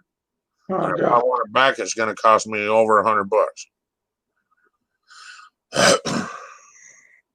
You can't hide at a friend's house or something like that? How am I going to get it there? There's a fucking snow blizzard. Oh. He's in the Yeah, with front. his big fucking goddamn Yeah, truck. yeah. Pull it in here and pull it out of here. But my brother's got a fucking 2-wheel drive truck. Well, it's 4-wheel drive, but the 4-wheel drive ain't working right now. You have to wait till the snow melts. Which Yeah, you don't have but time. he gave me till Monday. Yeah, I don't have time. And I'm saying it's my fault. It's my fault.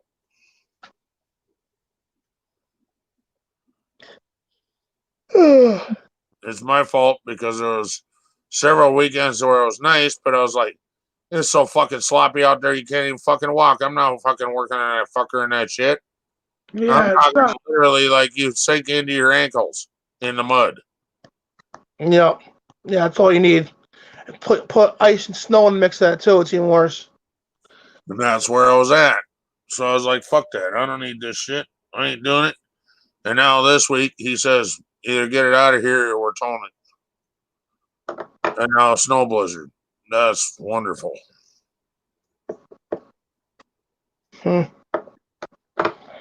I know, David. You and Joe and Cobra, all three of you guys fucking would fucking love to help me. So, Oh, it'd be mint. oh fuck. Oh. If I was down there, I'd use my AAA to have it fucking pulled out of there for you. It ain't about that, man. I got nowhere to put it, man. Yeah. That's the problem too. You gotta try to find a place to fucking hide it. We did that a couple times with the Suburban. I had it towed to my buddy's shop, and then 6 months later he wanted it towed out of there because that's where he puts the snow. So I had it brought down to my friend's house down in fucking Brantford, and he got me in trouble with that. And Anthony, you know Anthony? Anthony, Yeah. Redneck Way of Life Cantor? Yes. Yeah, that motherfucker's pissed that I gotta get rid of this. He's like, yeah, not real happy. Oh, I bet.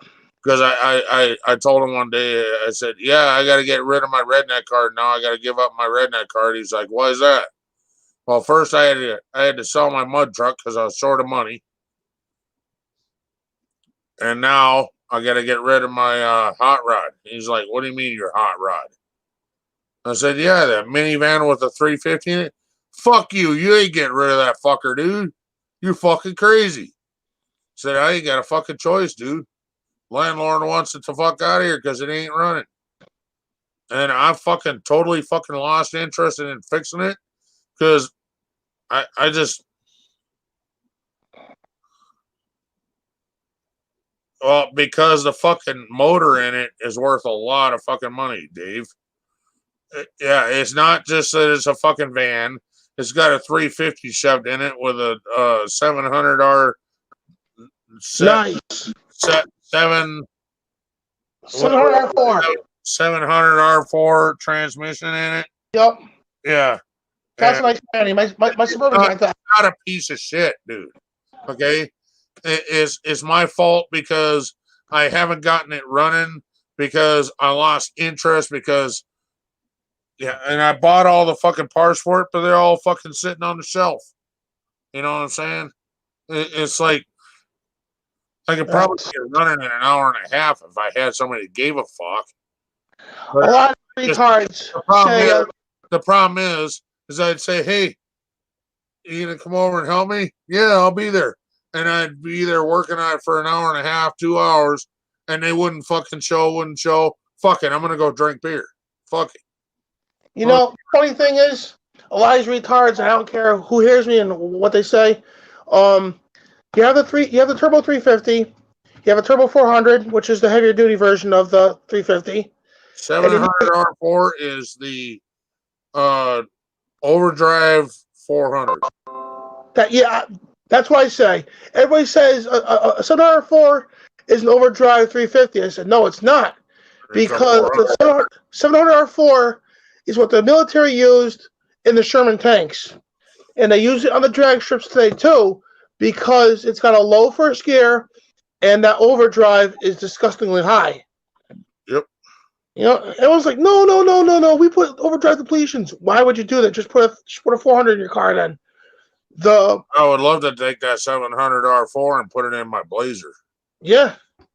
The Turbo 400 has got that goddamn torque converter fucking overdrive piece of shit in that Blazer. It can fucking suck my dick. It locks up all the fucking time. The torque converter's fucking completely out and it's fucking toast. Mm. So if all I did was fucking pull that transmission out of that Blazer or out of the van and put it in that Blazer, I'd The have 400 fast, but it'd be all good. The 400, I believe, has a first gear of, I think, 283 to 1, and the 350 has a higher first gear, I think 275 to 1. But the 700R4 has a nice gear, 305 to 1. That's a decent gear to pull anything. Oh, I mean, you're talking Granny, yeah. Yeah, it's not Granny just yet, because Granny's more like 350, almost 4 to 1. But with the Turbo 400, 700R4, that first gear can get me up to 10, 15 miles an hour and then shift into second. See, and I got high and low in that Blazer as well. Yeah. It's all push button, but yeah, you got that. I got the leverage on the transmission hump. Yeah, 2 high, 4 high. Dash. Yeah, neutral and then 4 low. I like the linkage better than the cluster. Well, you're not gonna find that in the years I got, but yeah, that's the 90s. The leverage was the 80s. Even the lever in them years were all electronic because you shift it and it told the servo to click into 4-wheel drive. Yeah, mine has linkage on the side of the T case, but there's electronic light that lights up when you hit the switch. It turns on a little contact on the column of the floor with a position you're in. Dashboards, the light would tell you 4-wheel drive. 4-wheel drive low. But if you crawl underneath, all it is a little servo and goes. Yep. So it's all electronic. Actually, no, it's linkage on that. The one you're talking about that is because 86. The one my brother had and the one I got. The one my brother had, you shifted on the floor, and it was just like the manual ones. Yeah. But it clicked a servo. That was 90s though, right? You got? Yeah, and then mine is mine's 80s.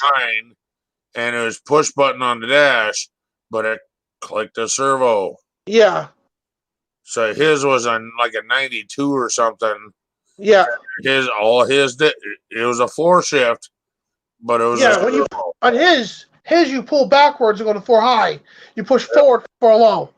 Yeah, I know that one. Turbo though. What's that? An electronic servo. It was a Yeah. fucking needle that pushed in and said, "Yep, I'm in 4 now." Yeah.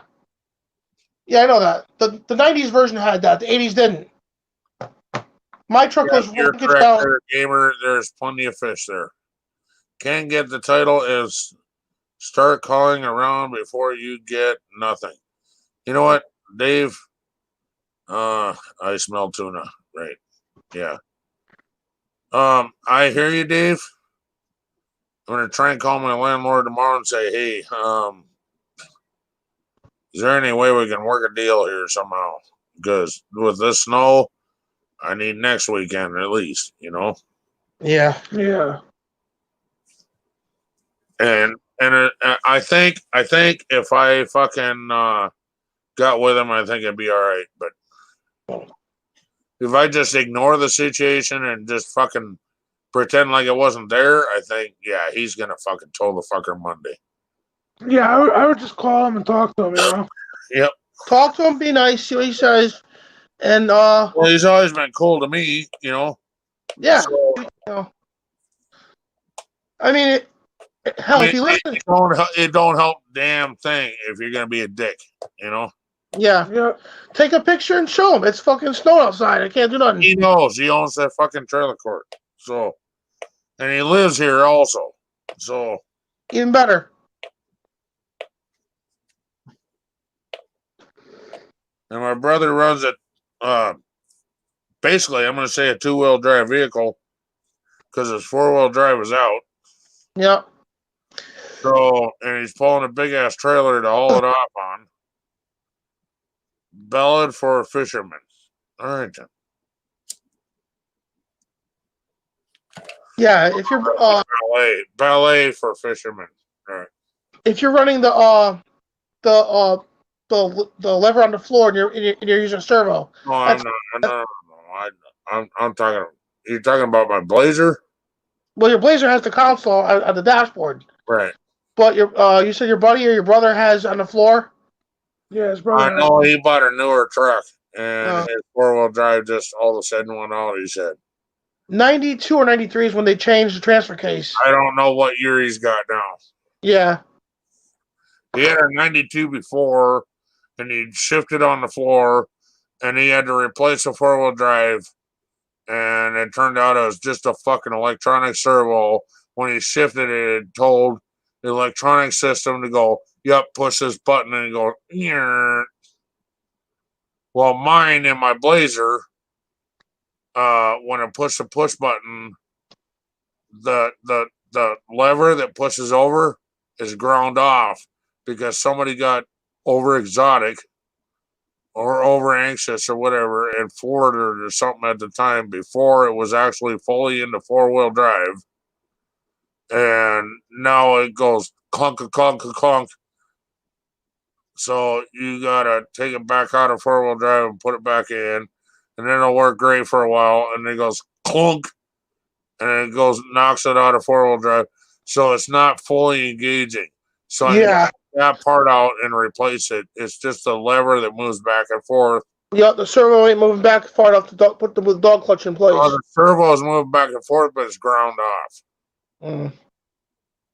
Which is stupid. Well, somebody fucking floored it before it was fully into 4-wheel drive. Yeah. Oh. All right, Ken. I'm headed to bed.